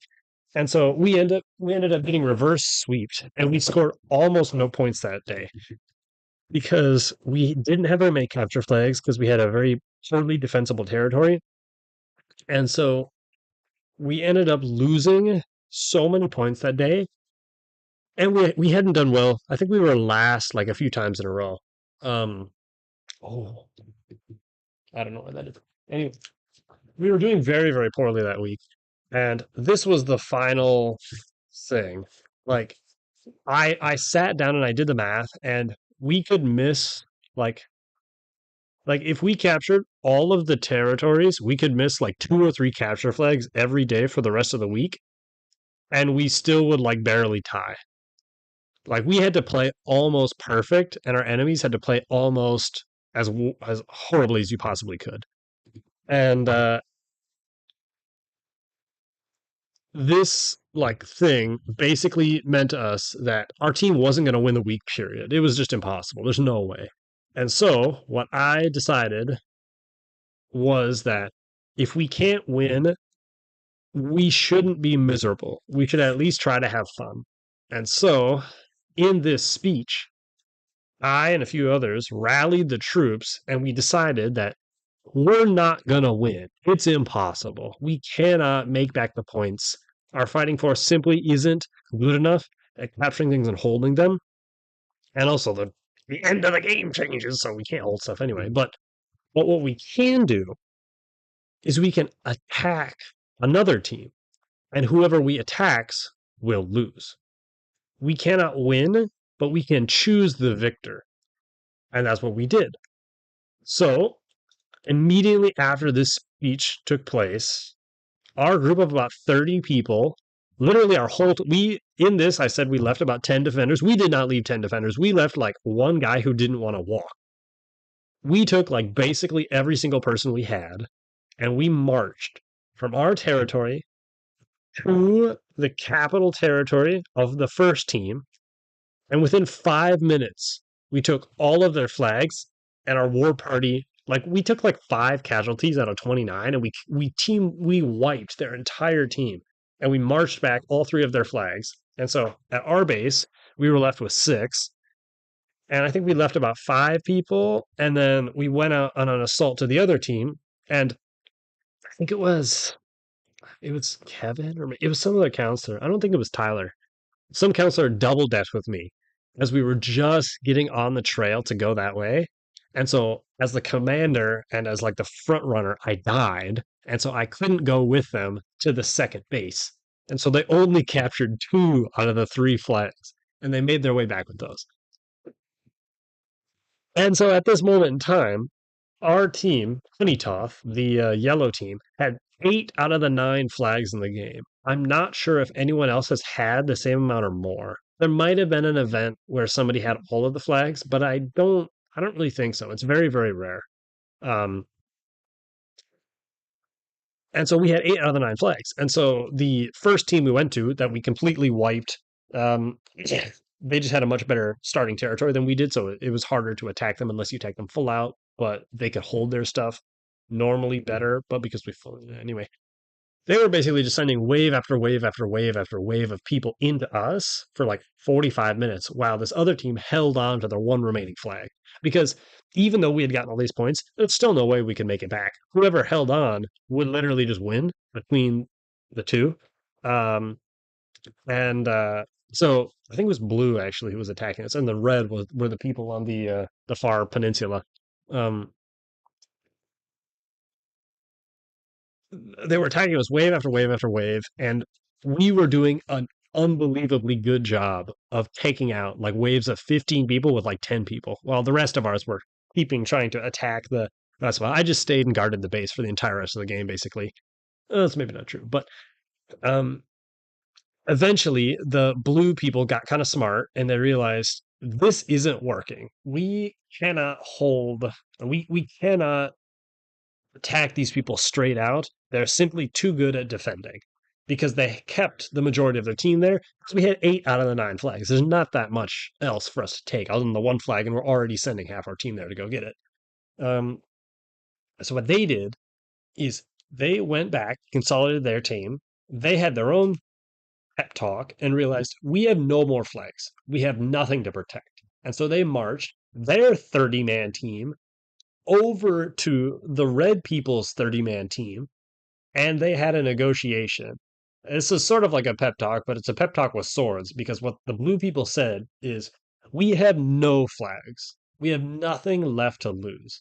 And so, unless you help us take out Honeytoth, we will attack you over and over and over and over and over again for the entire rest of the game and the week to make sure that you don't win unless you come help us attack Honeytoth. And they did. It was about 35 people from blue team, about 30 35 from um red team, and I swear like 15 counselors and trail characters also came out to help them. It was like 80 or 90 people.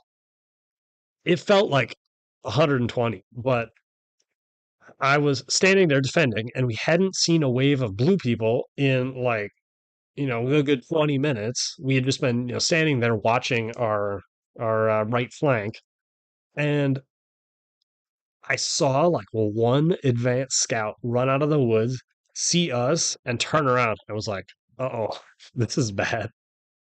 And it was pretty bad because after the scout, a wave of like 80 to 100 campers poured out of the woods and just rolled over us. I lost like a 1v5 or something. A bunch of other people were losing like 1v2s and 1v3s. Some guys held out. They were able to like fight people away and take them off one by one. But we were literally like 2 to 1, 3 to 1. It was so bad. We got swamped. We lost all of the flags that we had retaken. And kind of the joke is I think blue got like one or maybe two of the 8 flags that we had taken, and then red got the other six. So um definitely not fair to the blue people, but it was the most glorious assault on our part, and then the most glorious counter assault on their part. It was my favorite day of all time, my favorite event of all time, my favorite AIC memory of all time. So massive. And that's the thing. It was a series of real people making real choices. Is my real choice to go attack someone because I knew we weren't going to win otherwise. And it was somebody else's real choice to go, we have nothing left to lose. We have to attack them. We can't do it ourselves. We're going to incite you into it. And then their real choice to go, let's, let's try that. Let's send our whole team down and see what happens. And it was just such a good memory. Like more than anything else, I don't know how much money I would pay to have had worn a GoPro during that time, but it's definitely a lot because that is the best piece of footage that I ever could have possibly captured. And this is all I have of it. This minute long memory, um, quoted by Julian, because I wasn't wearing a GoPro. I didn't have one. I think I had one, but I had never really used it.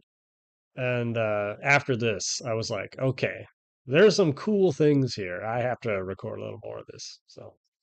Yeah. Sorry I didn't read comments for, 60 years or whatever, but um 72-inch swords? What?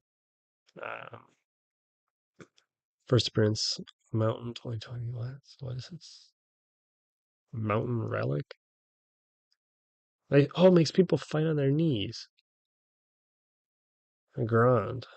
I think I heard of that. Anyway, the reason why I like shorter games and the reason why I like things that either make the game end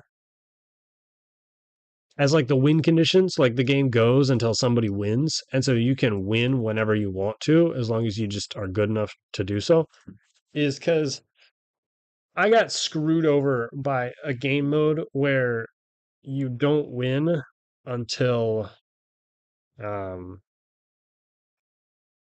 until the timer runs out. And so if you're doing no matter how well you're doing, you can basically just sit around and let yourself get spawn camped for the first, 95% of the game. And as long as you frag out and capture everything in the last 5%, you can still sweep the week easy. And I hate that because it means the fighting doesn't matter. It means nothing matters. It means that your efforts are basically in vain. Um, and people have tried to do more update systems. Like if you hold something for 10 minutes or the count of 1,000, or I guess count of 600 or whatever, you can claim something immediately and you can consolidate during the game. But it's so hard to communicate consolidations during the game because something will get consolidated and then the players who did it will leave, and then players who haven't been around a walkie-talkie will come, see a place that they don't know is consolidated or not, and will try to hold on to it, but it's already consolidated and it's bad, and because the park's so huge and it's so hard to do things. That's also another reason why this game, Dominion League, I draw this picture for a very specific reason. Everything is on one path and it's all a straight line and it's all with an eye shot. One of the things I've been thinking about trying to write into the rules, and I don't know how I would write this or say this, but like, I'm a big believer in the game. You should be able to basically know what's going on everywhere. And if you don't, the game might be a little too big. Um, because then you can't play chess anymore. You don't know what's going on. That's what I hate about Dominion in general, is like I'm a guy in full armor, and so the place that's best for me to fight is to be, oh god, where'd it go? Is to be like a pusher at the start of a big long line of people and to help them break into a base, and then they're the ones that run out with the flags. I'm slow in armor, so I don't carry a flag. But I don't know where the other 20 or 30 people on my team are. I simply cannot see them. They are all hidden away in some bizarre spot that I can't find, and it just sucks. Um, and so, if you could see them, you could coordinate better, and then you can have better communication, and then, more complex things like having more complex games could potentially happen. But if you can't see people, if you don't know what's happening, like the story I just told you, the story about, okay, here's what the blue team was doing, here's what the red team was doing. The only way I know that is because we literally talked about it every single day for the rest of the week and most of the rest of the year that year. Uh, it was like we spent so much time figuring out how everything happened and what went down and like building that story. Um, it's just, yeah. And if you can't build a story around an event, it just feels like you got lost in the woods for, a day. Like that's not fun. The fun part is the massive battles, the massive, tactical plays, the big strategic plans. That's what's fun. What's fun is seeing people. What's fun is getting good footage of good things. You cannot get good footage of just getting lost in the woods. You are simply lost in the woods. Uh, and so trying to like this is something I'll say in the video that I put out tomorrow is the Dominion League is designed to allow itself to be recorded easily and to be able to be turned into content rather easily. It is a event that is planned around getting turned into content. It is not like Dominion. It is different. Um, like Dominion, the game they play at normal weeks is. Um, because I've had a lot of very good experiences at AIC, but I've also had a lot of very not bad per se, but definitely not good ones. And they have mostly just been being alone and getting lost. Um, and it's not even that I was ever afraid of being lost or anything like that. It's just so boring. And what you want is excitement. What you want is content. What you want is, stuff to do. And if the thing doing is literally just trying to find anyone, even if they're not on your team, just because you don't know where other people are, you don't know what they're doing, you don't know what your team is doing, it's just not good. You need more coordination and more team building. That's where the fun is. Um, in my opinion. So, Dominion League is built in such a way that the teams are very small, so you learn everyone's name almost immediately. Um, you have to work with a team to siege a castle. You can't siege a castle by yourself. And your team is a finite pool of lives, you're the defenders. And so if people are dying, it is literally the way of winning, or rather the way of not losing, is to protect your teammates. You have a vested interest in their life and in keeping them alive. And if that's the case, you will act in such a way that is in a spirit of camaraderie, trying to protect them. Um, oh, sign up. All right. I know. I should get back to writing and then also go to bed because it's 10 p.m. But I don't know. There's my rant. We'll turn it into a video or something. I don't know. Uh, what do we have? Preamble. Say sword tag, gear and weapons, classes. Archers can wear armor. I'm fine with that. Hmm.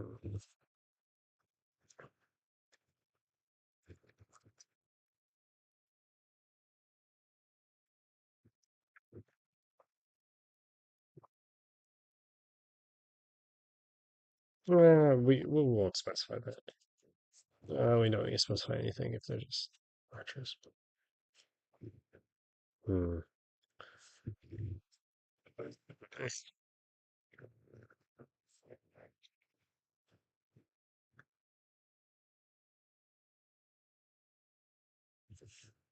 Hmm. Oh, no comments? Nah, stick no. Um, hmm.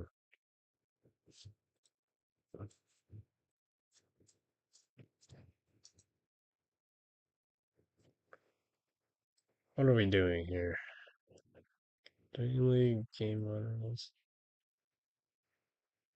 Do we need to describe? Well, because it's the rules, we should really describe everything. So, form capture the flag castle siege, which lasts for 10 minutes. 10 minutes. It it is an asymmetrical game, but there are three flags. There's a neutral flag starting.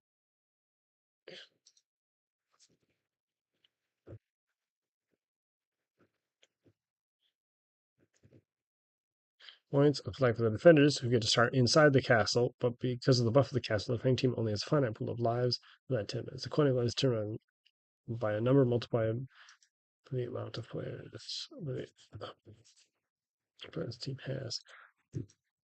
Third flag for the invaders who start in the outer lands, who, because of the disadvantage of not having a consistent defensible position, like a castle or other building, they get a infinite amount of 30-second wave respawns for like the 10-minute game.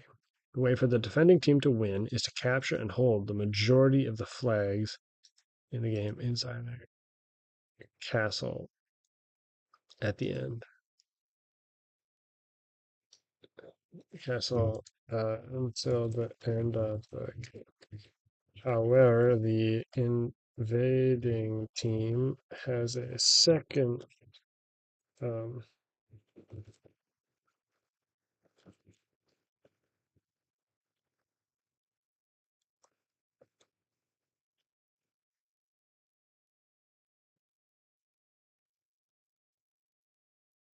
the game will win. However, if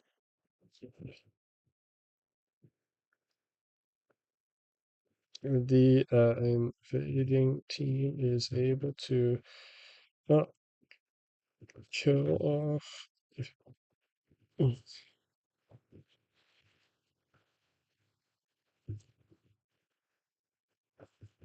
their pool of lives, then they also win. Um, uh,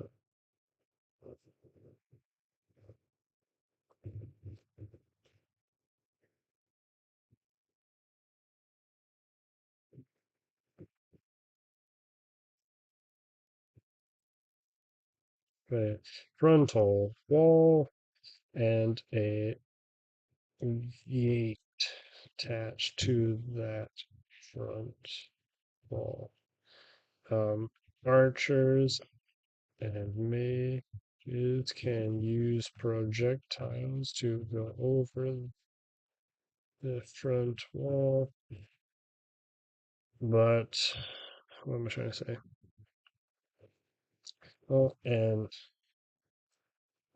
either from the inside out or the outside in.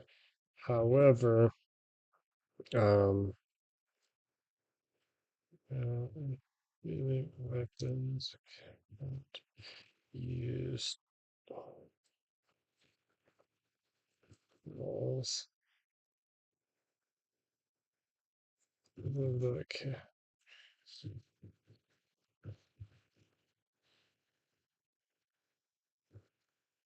The front gate of the castle is which is made up of um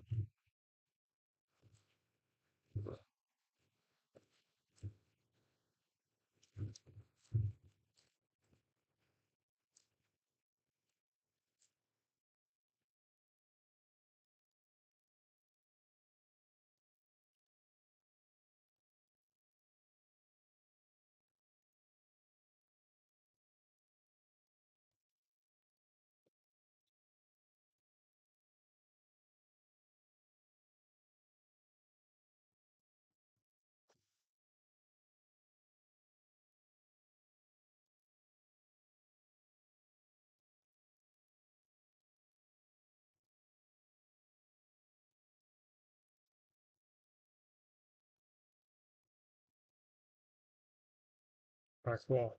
Yes, okay.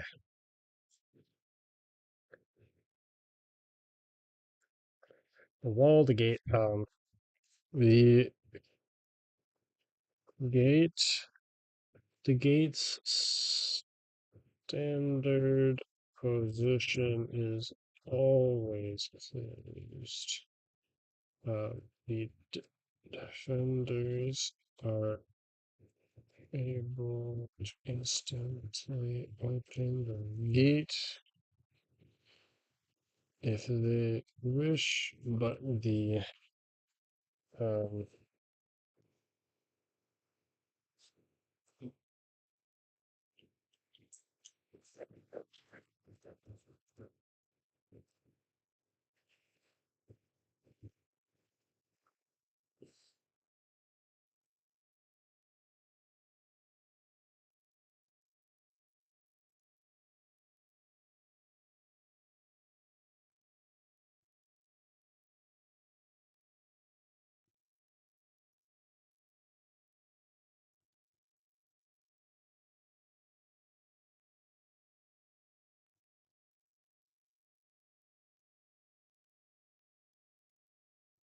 basically what I'm trying to say here is um,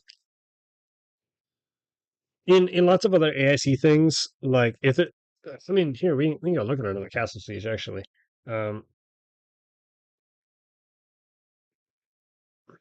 how many lives does defenders have? That's also a good question. Um, so yeah, there's this game mode.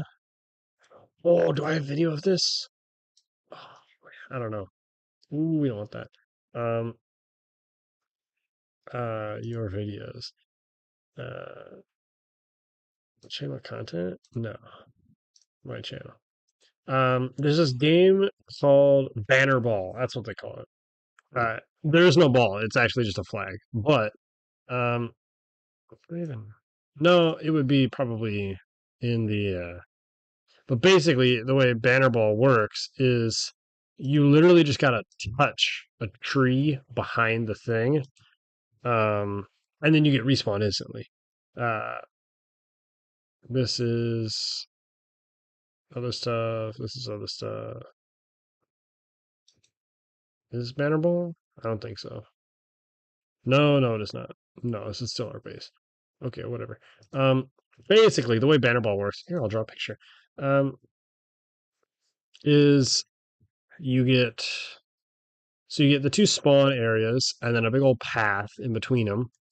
And in the middle of the path, there is a little stand, a little cone, like a little orange traffic cone with a flag in it. And the teams both have their own, oh God, both have their own little traffic cones. And the objective of the game is for, both teams of a few people to go run, grab the flag, and then take it back to their traffic cone. And no armor is allowed except for the goalie. You get one person who's a goalie. They can either have a vanguard or full armor. Um, but everyone else just gets one-handed swords. This guy gets a vanguard. Um, but often what they'll do is they'll have like a little tree behind, or sometimes there's a rock or a wall. Almost always a tree. Um, and it is a sufficient distance behind the actual goal. So, like for the castle thing here, here's the flag, here's the door. This is I don't think I've shown this actually, but uh, in in the castle that I built, there's a death's door, which is a place where there is no wall, but you're also not allowed to pass through it unless you're dead. And so what would happen is if someone inside the castle died, they would go out this door and they would go over. Where's this a line? Um, they would go over to a tree sufficiently back from the you know area of play, and maybe if it was far enough back, they'd just touch it and then they could come back. So it would be a 0 second respawn. The respawn penalty would be the distance you have to walk, and then you'd have a little board that'd be tied to the tree, and you got to add a tally towards your list. As far as how many lives, that is really the question because 30-second wave respawn is a lot. Um, 30 seconds is a ton. Your whole team, if your team is 5 people, your whole team could get wiped in 30 seconds. Um, and that means there's no one defending your flag. So maybe 30 seconds is too much. But already at 30 seconds, for a 10-minute game, I like 10 minutes. I think shorter would feel not as fun because it's actually pretty hard to capture a flag. Um, Even with just 30 seconds, you get 20 potential respawn waves per game. And that is a lot. That is a lot of respawning. Um, and I don't know if that's what we want to do or want to have. So maybe the respawn waves need to be like, 15 seconds or something, but then that's 40 potential respawn waves. And so if the entire team can respawn 40 times and the team has 5 people on it, that could be 200 lives. And if the other team has 5 people, but they only get, 5 lives per person, that's like 200 versus 25. That's a 16 times multiplier. That doesn't seem quite fair. It doesn't seem like one team will have on average 15 to 16 times more kills on the other. That doesn't make sense. So it should be about 1 to 1. But also like, maybe people don't die reliably that many times. And so maybe they don't actually use that many lives. I was thinking something around like 5 or 10 times how many people you get. So, you get 50 lives for 5 people. Um, that'd be a death of about once a minute for every single player. And so if you didn't die for 3 minutes, you would save 3 lives, and one of your other players could die 3 times in 1 minute, and you would still be fine. Um, I think probably times 10, but also if 10 deaths in 10 minutes is a lot because if one guy never dies, that means those 10 deaths have to be split up between the other 4 people, and so you have to kill everyone else on average like 12 and a half times. And so if you're the opposing team and you're trying to win by deaths, 12 and a half for every single person is a lot. Or if you're only like farming one guy, like 50 deaths for one guy in 10 minutes is one every 12 seconds. That's not quite reasonable. Even if your respawn wave is basically zero. But then if it's 5, it's 25 deaths for 1 or 2 people or 3 people. So I don't know. or it could be by 7 or by 6 or I don't know. I'm just because the number, whatever it is, it wants to be something that obviously scales with team size, but it also, in some meaningful way, it wants to be affected by the size of the field. Because if the field's really massive, you're going to spend more time running than you do actually respawning. And if a respawn wave is very long, then again, you're going to be spend more time respawning than you are actually dying. Um, and the based on all these factors, the number of lives you get, how long your respawn wave is, has to be scary enough that you really want to protect all your teammates, but also not so debilitating that most games end in a live out, in a completely depleted pool of lives. Because both of those kind of suck. It needs to be somewhere in the middle, but I just don't know what that middle is. Um, yeah, per person, I like the idea of a pool of lives for the team so that it basically incentivizes the team to help each other. Uh, because if it's just per person, you can just like let some guy get spawn camped until he's gone, uh, and you just sit in your base the whole time.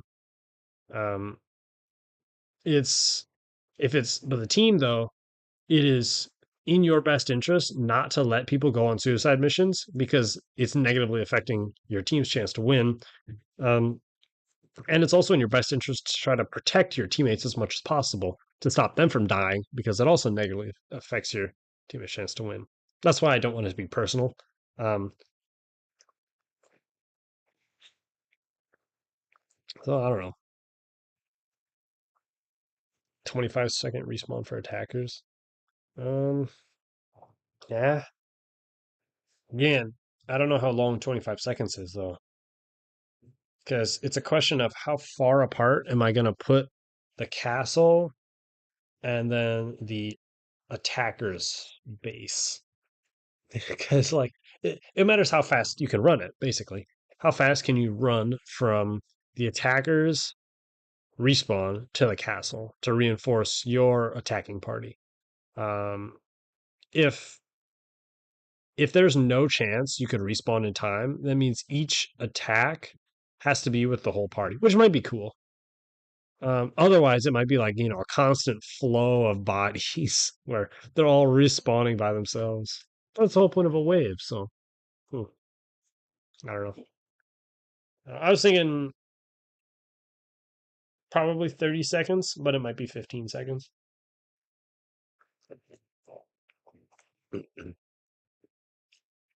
A max of respawns per person? Maybe. So one guy doesn't get spawn camped. But then, like, I don't know. Because then yeah. Then like if you have one weaker player or something, they could get just, curb stomped basically. And they get targeted so that the enemy team tries to make it like a 5v4 or something. One guy gets killed every 20 seconds for the first 6 minutes of the game. First 4 minutes or something, and he lives out. He's split by a creek. Oh my god. I wish. Um what's the game called? Not Clash of Clans. Of Clans. What's the derivative of this called? Um, other Clash Royale. I literally thought of this game before it existed, like a few years before it existed, of where it's a field and you have a few different towers. Well, the thing that I did different is I wanted it to be a oh, what do they call it? A real-time strategy game. So you have to like grow plants to feed your people as well, and then how many plants you have determines how many people you can send. And I think I had a third bridge in the middle, but it was a moat in the middle, exactly like you're talking about, and then it was bridges, and so you can organize people however, and there's a rotation to the game, and there's this and that. Yeah, I think it would be a Very, very cool. I mean, you could, lie down some sort of cloth or stake out the game, stake out the what do you call it, the path in such a way that it would um act as if it was a river. Like that could be really cool. Um, but yeah, man, finding a natural waterway is very hard because if it is a natural waterway, there's a very good chance that it you're in a wetland, and so it might all be very, very muddy. Um, like cardboard and mud don't really mix super well. Why am I on this? Anyway, yeah, yeah, it would be so cool, but it's so hard. The also part of the beauty of the setup we got going here is okay. If I want to dox myself, I don't really want to do that actually. Um,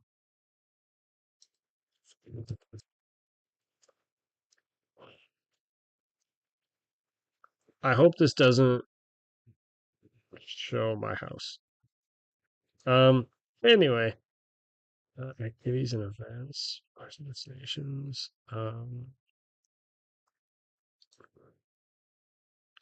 I want pictures. The woods, trail highlights. Okay, I'm trying to find pictures of the actual park. I'm not sure if I have like good photos or anything. Anyway, the beauty of this type of setup here is you can do it on literally any green space you find. Like near my house, there are a few different churches where the church is kind of old, and so they just bought a big square of land by the highway, and they built a church on half of it, and the other half is literally just a mowed flat lawn, and it's perfectly flat. It fits excellently for stuff. Um, well, yeah. So the thing you're saying here, if one person just gets spawn killed, that's kind of the point. Is it makes the defenders have to try to protect their own really, really well. And if their own are getting attacked, they have to make moves to try to prevent people from. Oh, goodbye, Luke. Thanks for stopping in. Um, prevent their boys from getting just wiped off the face of the earth, because it will make them lose. Um, to try to win, they have to keep all their players health and safety and protect them all. They can't just abandon one guy and let him. But that's just the defenders. The invaders, they're lawless heathens, so they can do whatever they want.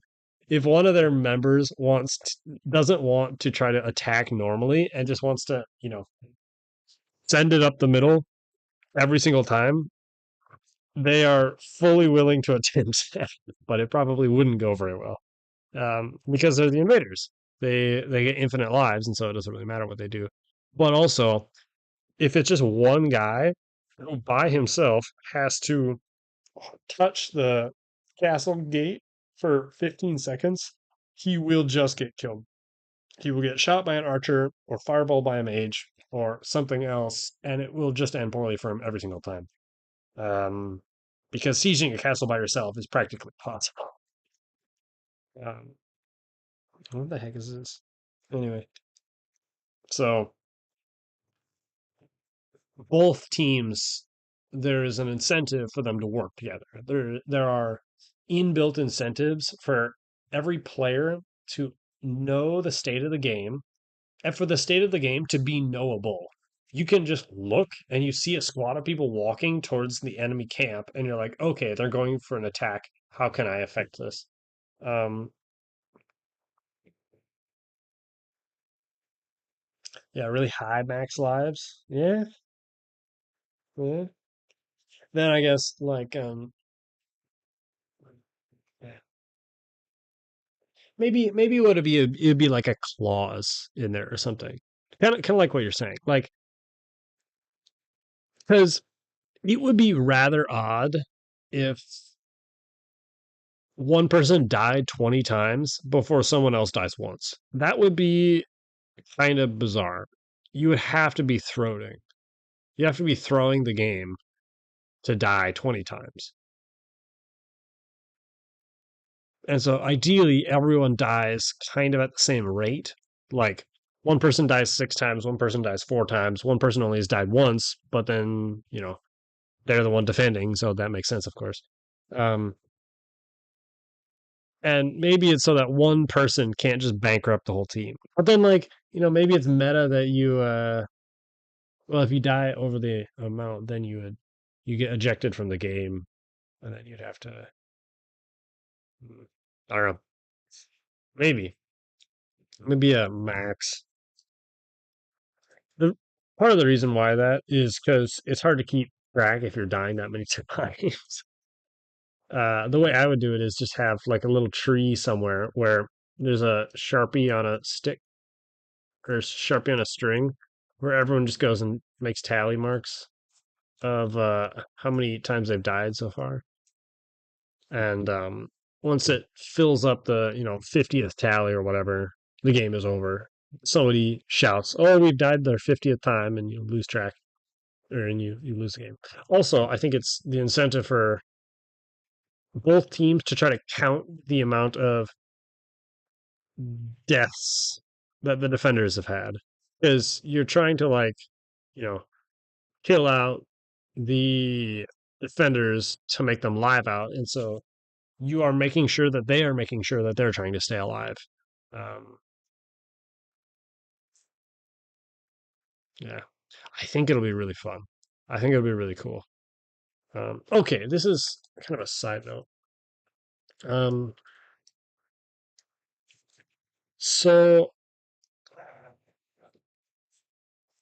do y'all know what the UFC is? Let me see this. It is the Ultimate Fighting Championship. Let me see.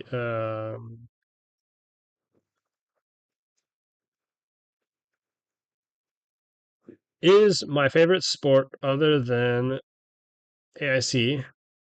Oh, I don't have it. Um, uh, timer. No, that's too many. This is a watch. What are we doing? Okay, basically, when you're watching the sport, there's the stuff going on in front of you. There's the actual like the guys doing whatever they're doing, but there's a lot of other stuff on the screen at the same time. And the stuff on the screen has changed throughout the eras. The things they do now are they do. Ooh, we're still doing squares. Um, they do the names on each side of the two contestants, one red, one blue, and then the colors of the gloves they're wearing and the colors of the shorts they're wearing.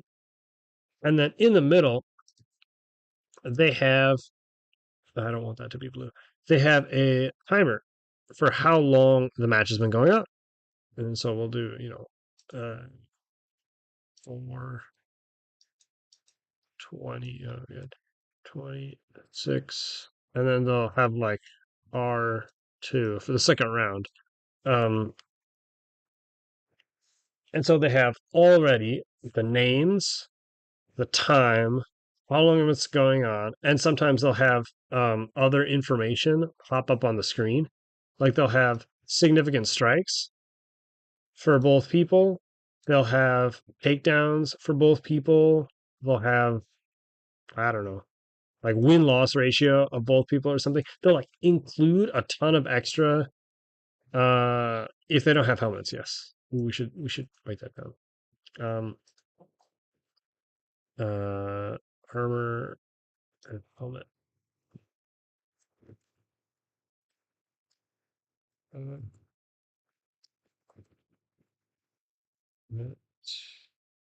It is when worn with a full suit of armor, the with any amount of armor, the armor worn becomes arrow proof. This is to say that if the person wearing the helmet gets shot in the armor, they do not die. But if they get shot in a place with, even if they are wearing armor, they still die. Yes. So they do go through people, but if they're wearing helmets, the armor protects.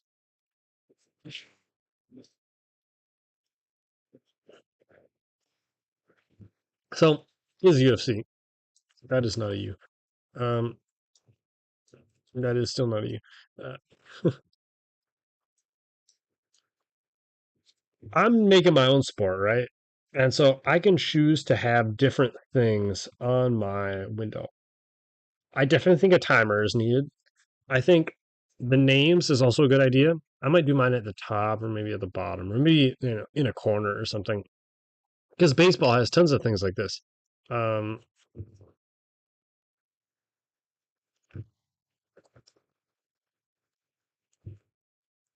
I don't know who's going to show it. Well, sort of. Yeah. No, it's this little thing. It's a little box in one corner that tells you the state of the game from a screenshot. It tells you what's going on. This is actually a video game. um, like extra information packed on the screen to inform you of what's happening. Um, and I guess I'm trying to figure out what different things that I am able to put on the screen easily. I can definitely do a timer. I can definitely do a live counter for the defenders. I can do the names of both teams. I can do, the state of the flags in the game. I can do like, blue if it's defenders, red if it's owned by the attacker, and like, green or something if it's in transit between the two bases. So I can do, states of things. The only people that can't have armor are mages. Mages have to be backliners. They cannot have armor. I was thinking that maybe archers couldn't have armor either, but I guess I'm not really against it. Um, so a kill fee in the top. A kill fee would be great. That would be really good. Yeah, one of the things I wanted to do is oh, I reloaded the webpage, but so whenever you die, you go over to a little tree, and part of your death is you go over to this board, um,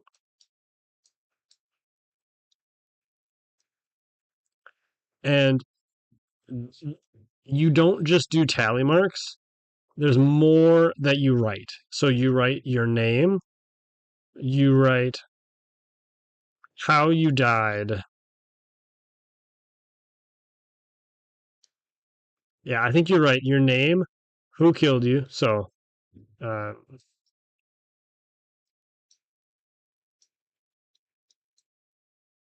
name, killer, uh, uh, where. Okay, so there's the four things that I want out of every single player. So whenever you get killed, you go over to this board, you grab the little sharpie, and you write to the best of your remember who you are, who killed you, what weapon they used, be it a bludgeon, a dagger, a vanguard, a mana ball, a arrow, whatever, and then where in your body you got killed. So if you got tagged in the forearm, and then we had a whole list of 50 people getting killed in the forearm, you could speculate on that or speculate if people are bad with forearms or something. Um, then if you have that sort of thing, going back as the divine editor, you could write stuff.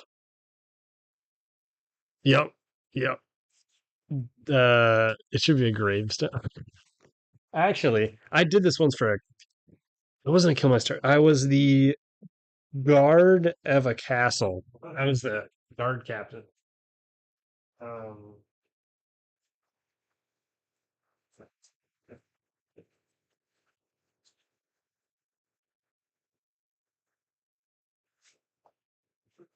I just had it and now I can't find it. That is a concern. Um, oh man, yeah. I have the Scroll of the Dead. Um, secret. Oh wait, these are the secret battle plans. That's different. But essentially, I wrote down every single person, where they got killed, and what the class of the person who killed them was. So Alex, armed by Scout, Quinn inside, Nick backstabbed by a one hand, Andrew sliced in the side, Quinn backstabbed, Nick stabbed in the thigh, Quinn backstabbed twice. Um, I was backstabbed. Graham, longsword arm, like a whole list of stuff. Because then again, what you could do is after the fact, you have this whole list of everything. You can do tons of stats with that. You can see how effective vanguards were in the game. Because if you look at the stats and you see that half of the kills were from vanguards, only one team had a vanguard, and they only had one of them. You're like, oh my god, that was very statistically successful. You should maybe have a lot of vanguards. Or if you see that, you know, there were three vanguards, and so there are 10 people and three vanguards. And so you would assume that they get 30% of the kills, but they only got 10%, and they accounted for 40% of the deaths. They're dying more than they should and not killing as much as they should. And so it must be a bad class. Therefore, vanguards are bad. I, I do think that's kind of what happens with scouts. I think they die more than they should and they don't kill enough. Um, Generally speaking. That's why I think scouts are a bad class from a statistical standpoint. They're very hard to use. Some people who are good at using scout class can be really crazy with it, but it's just you run into your own hands too much. If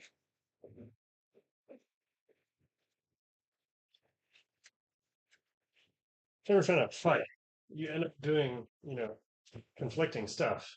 The only way that scout really helps if you do some type of like you know one on each side pincher thing, and you're just going for forearm tags. It's such a scam. I really dislike it. In theory, it might be fun, but you know, in practice, I think it's just miserable.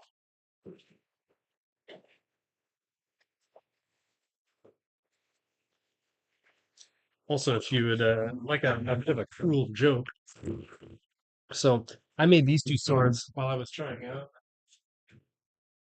um,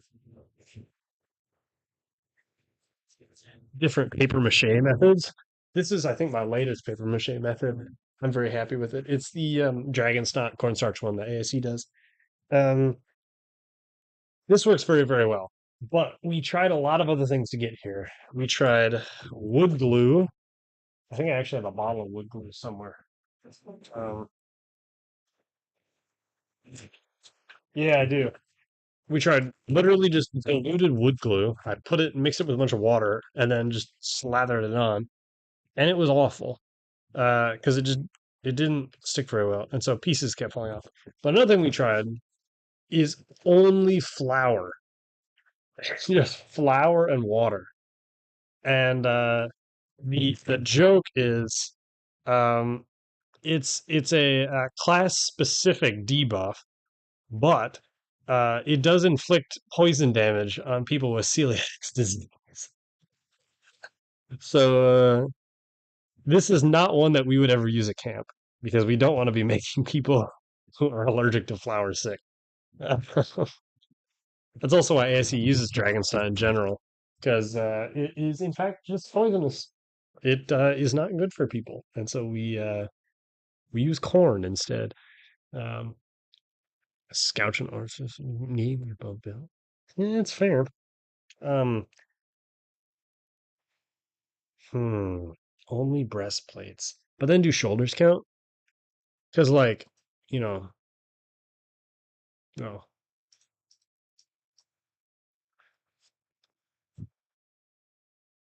can I have, so there's a breastplate, but can I do like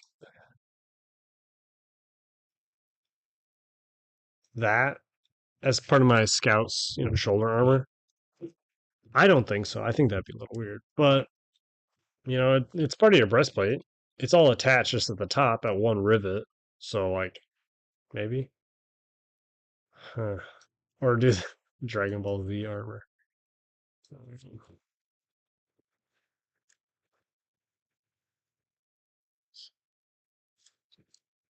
That's not how you spell that. It is. Oh my god. Um.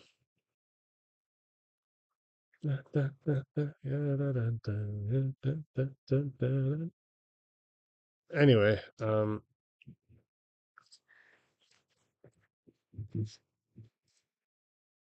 yeah, Scout is really hard.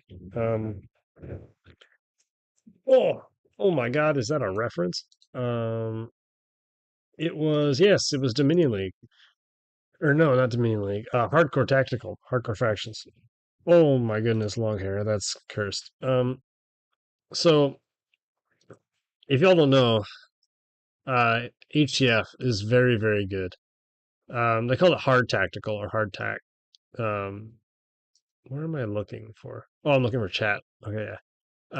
Basically, what this is everyone could only start with daggers, and all of the rest of the weapons you had to build on the field as you were playing. And so there are materials hidden in the woods you could go collect and then go build your stuff. And there was no long bamboo. And so we only built short swords. And I mass produced about 10 short swords faster than any other team. And we went around robbing every single other team on the face of the field. It was a wipeout. We won by a ton. Um, just because we took the advantage, we had the swords first. But basically, this is all to say that like because there were only short swords and no vanguards, everyone was very poor, and we had to get really good at scout because there were very few vanguards, and so we didn't want to risk losing them. Uh, and so everyone always just took either one-hander or two one-handers um, to try to have a little bit of an advantage, and it wasn't very good. Scout is very hard. It's very, very difficult to be good at. Um, so yeah, do you have any more suggestions? No. Yeah. Bro, it's almost 11 p.m. I want to go to bed. But I'm glad that we wrote the first 4 pages of this. Ugh.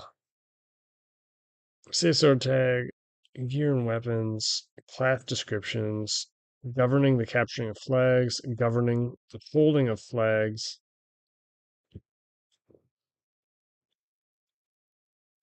Uh, to, to defeat uh, Dominion game rules. Um,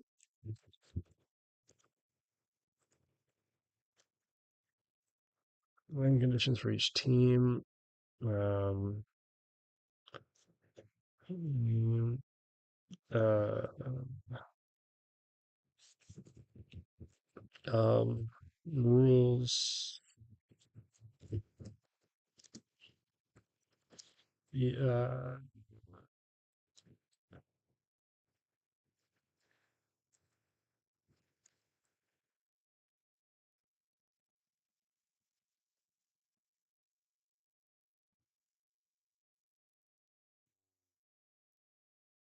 I don't know. I'm taking. Oh, so yeah, this is the thing I just wrote. So the front gate of the castle is a portcullis. The front gate of the castle. So the castle's three really big walls. Wow, this is ugly. But and then it's this little wall, and the little wall isn't a wall at all. It's in fact a door. Um, and it's made of these little spiky guys, and it is actually right here.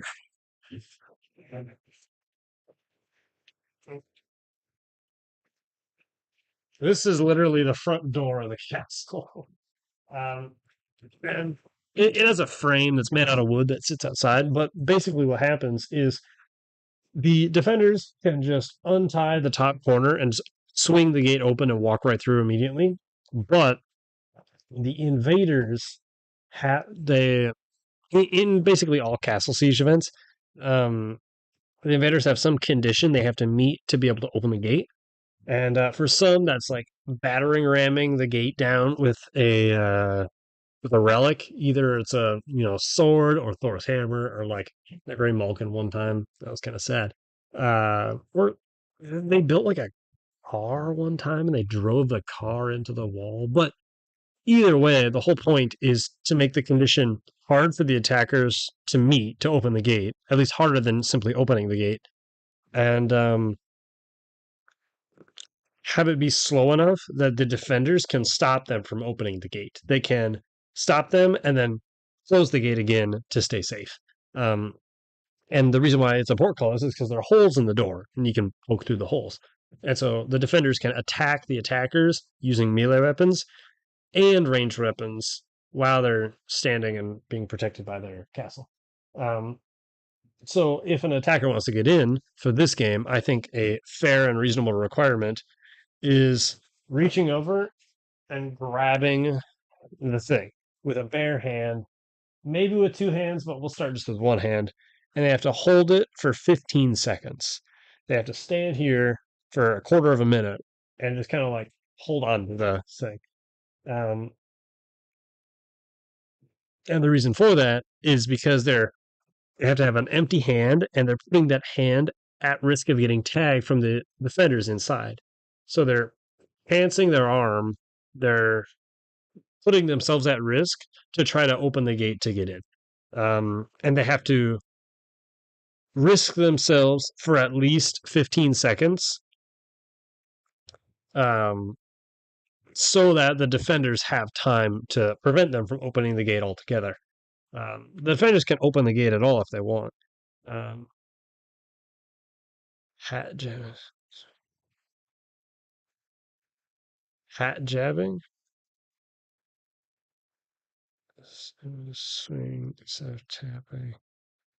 Ooh, yes, yes.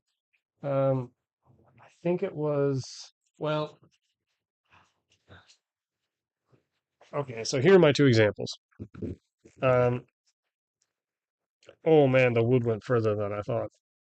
So this is my Vanguard. This is my most recent one. I have a special grip on it, so it's faster. But the whole thing though is that my Vanguard's a little bit soft at the end, so that if you get hit with it, it shouldn't hurt that badly. However, Tyler makes likes making these very, very beautiful lacquered swords. This is the tactician sword I got for winning um hard tactical. But it's lacquered and it's 3 layers of paper mache. And so the tip is ridiculous. It's actually making my microphone block the noise. It's very hard. Um it's still blocking the noise. Um Getting stabbed by this sucks. It is miserable. And it sucks more if you run into it and then get stabbed by it. That is very bad. Uh, Another stream sometime the next couple days for clarifying more rules. Honestly, I don't want to. I wish I could just like sit here for the next 6 hours and write more and more and more, but I don't want to do it. I want to go to bed. It's 11 p.m. It's been 3 hours. Um, yeah, I'll probably have to. That, or I might just, you know, this is basically the formal putting out of about 4 pages of text, and it basically describes all of the different types of rules that need to exist. Because really, what there is how to play in general, what you're playing with, how again, more how to play, and then how to play for around flags, how to play around bases, and then in a game with flags and bases, how to play around those and how your bases work. And now you know how the flags work, how to tag people, how to win the game, how I already said how the bases work, how to hold the flags. Like all of the big ticket things are here, but they're all kind of messy because we just wrote them in 3 hours. So more than doing a whole nother live stream about more rules, I might clean them up myself. Leave the Google Doc public because I like the idea of it being public. I'll probably make a copy of it in this state and then clean up, or rather clean it up so it's more legible and better functioning as a corpus of rules so that like it's say, well, how long do you have to hold your hand on this? Or how like what is the dimension of a shield? It is 24 by 24.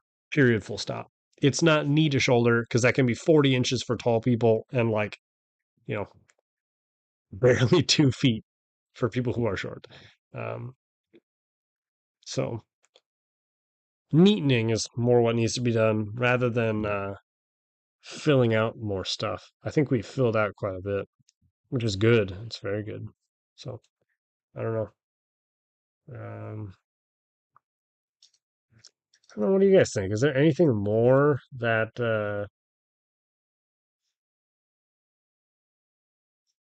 are we not live? No, we are still live. Okay. Is there anything more that we need to write? Are we missing stuff that would be important? I don't know. I feel like we've covered basically everything. Um, everything at least that I was worried about. Uh, I might actually make a video going more in depth because I made the video on the rules, but it's basically just a redux of this. I should do a video more for about like niche questions. You have to go to bed? Yeah, I think I'm gonna go to bed too. All right. Well, if nobody else has anything, then I think we might peace out. We all good? I'll wait for the 10-second comment delay or whatever. Dang, bro. That's pretty crazy. 21. Oh, that's a lot.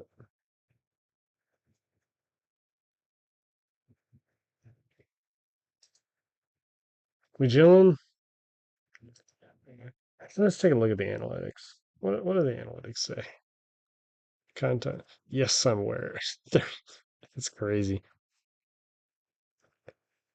Man, this video did not pop off, in my opinion. Um, I don't know what the difference is. Why this one did so much better than this one. 204 versus 42. It's a fifth as much, 20%. That doesn't make sense to me. Um, I don't know. Uh, content date. Yeah. I don't know. I guess it's slowly climbing its way up there, but that's incredible. This triple run is unbelievable. That's thousands. Um, let's say it's also my only video with dislikes. I don't have any other videos that have any dislikes whatsoever except for that one. But I guess it took 2,000 people for someone to finally dislike it. Anyway, good night. See everyone.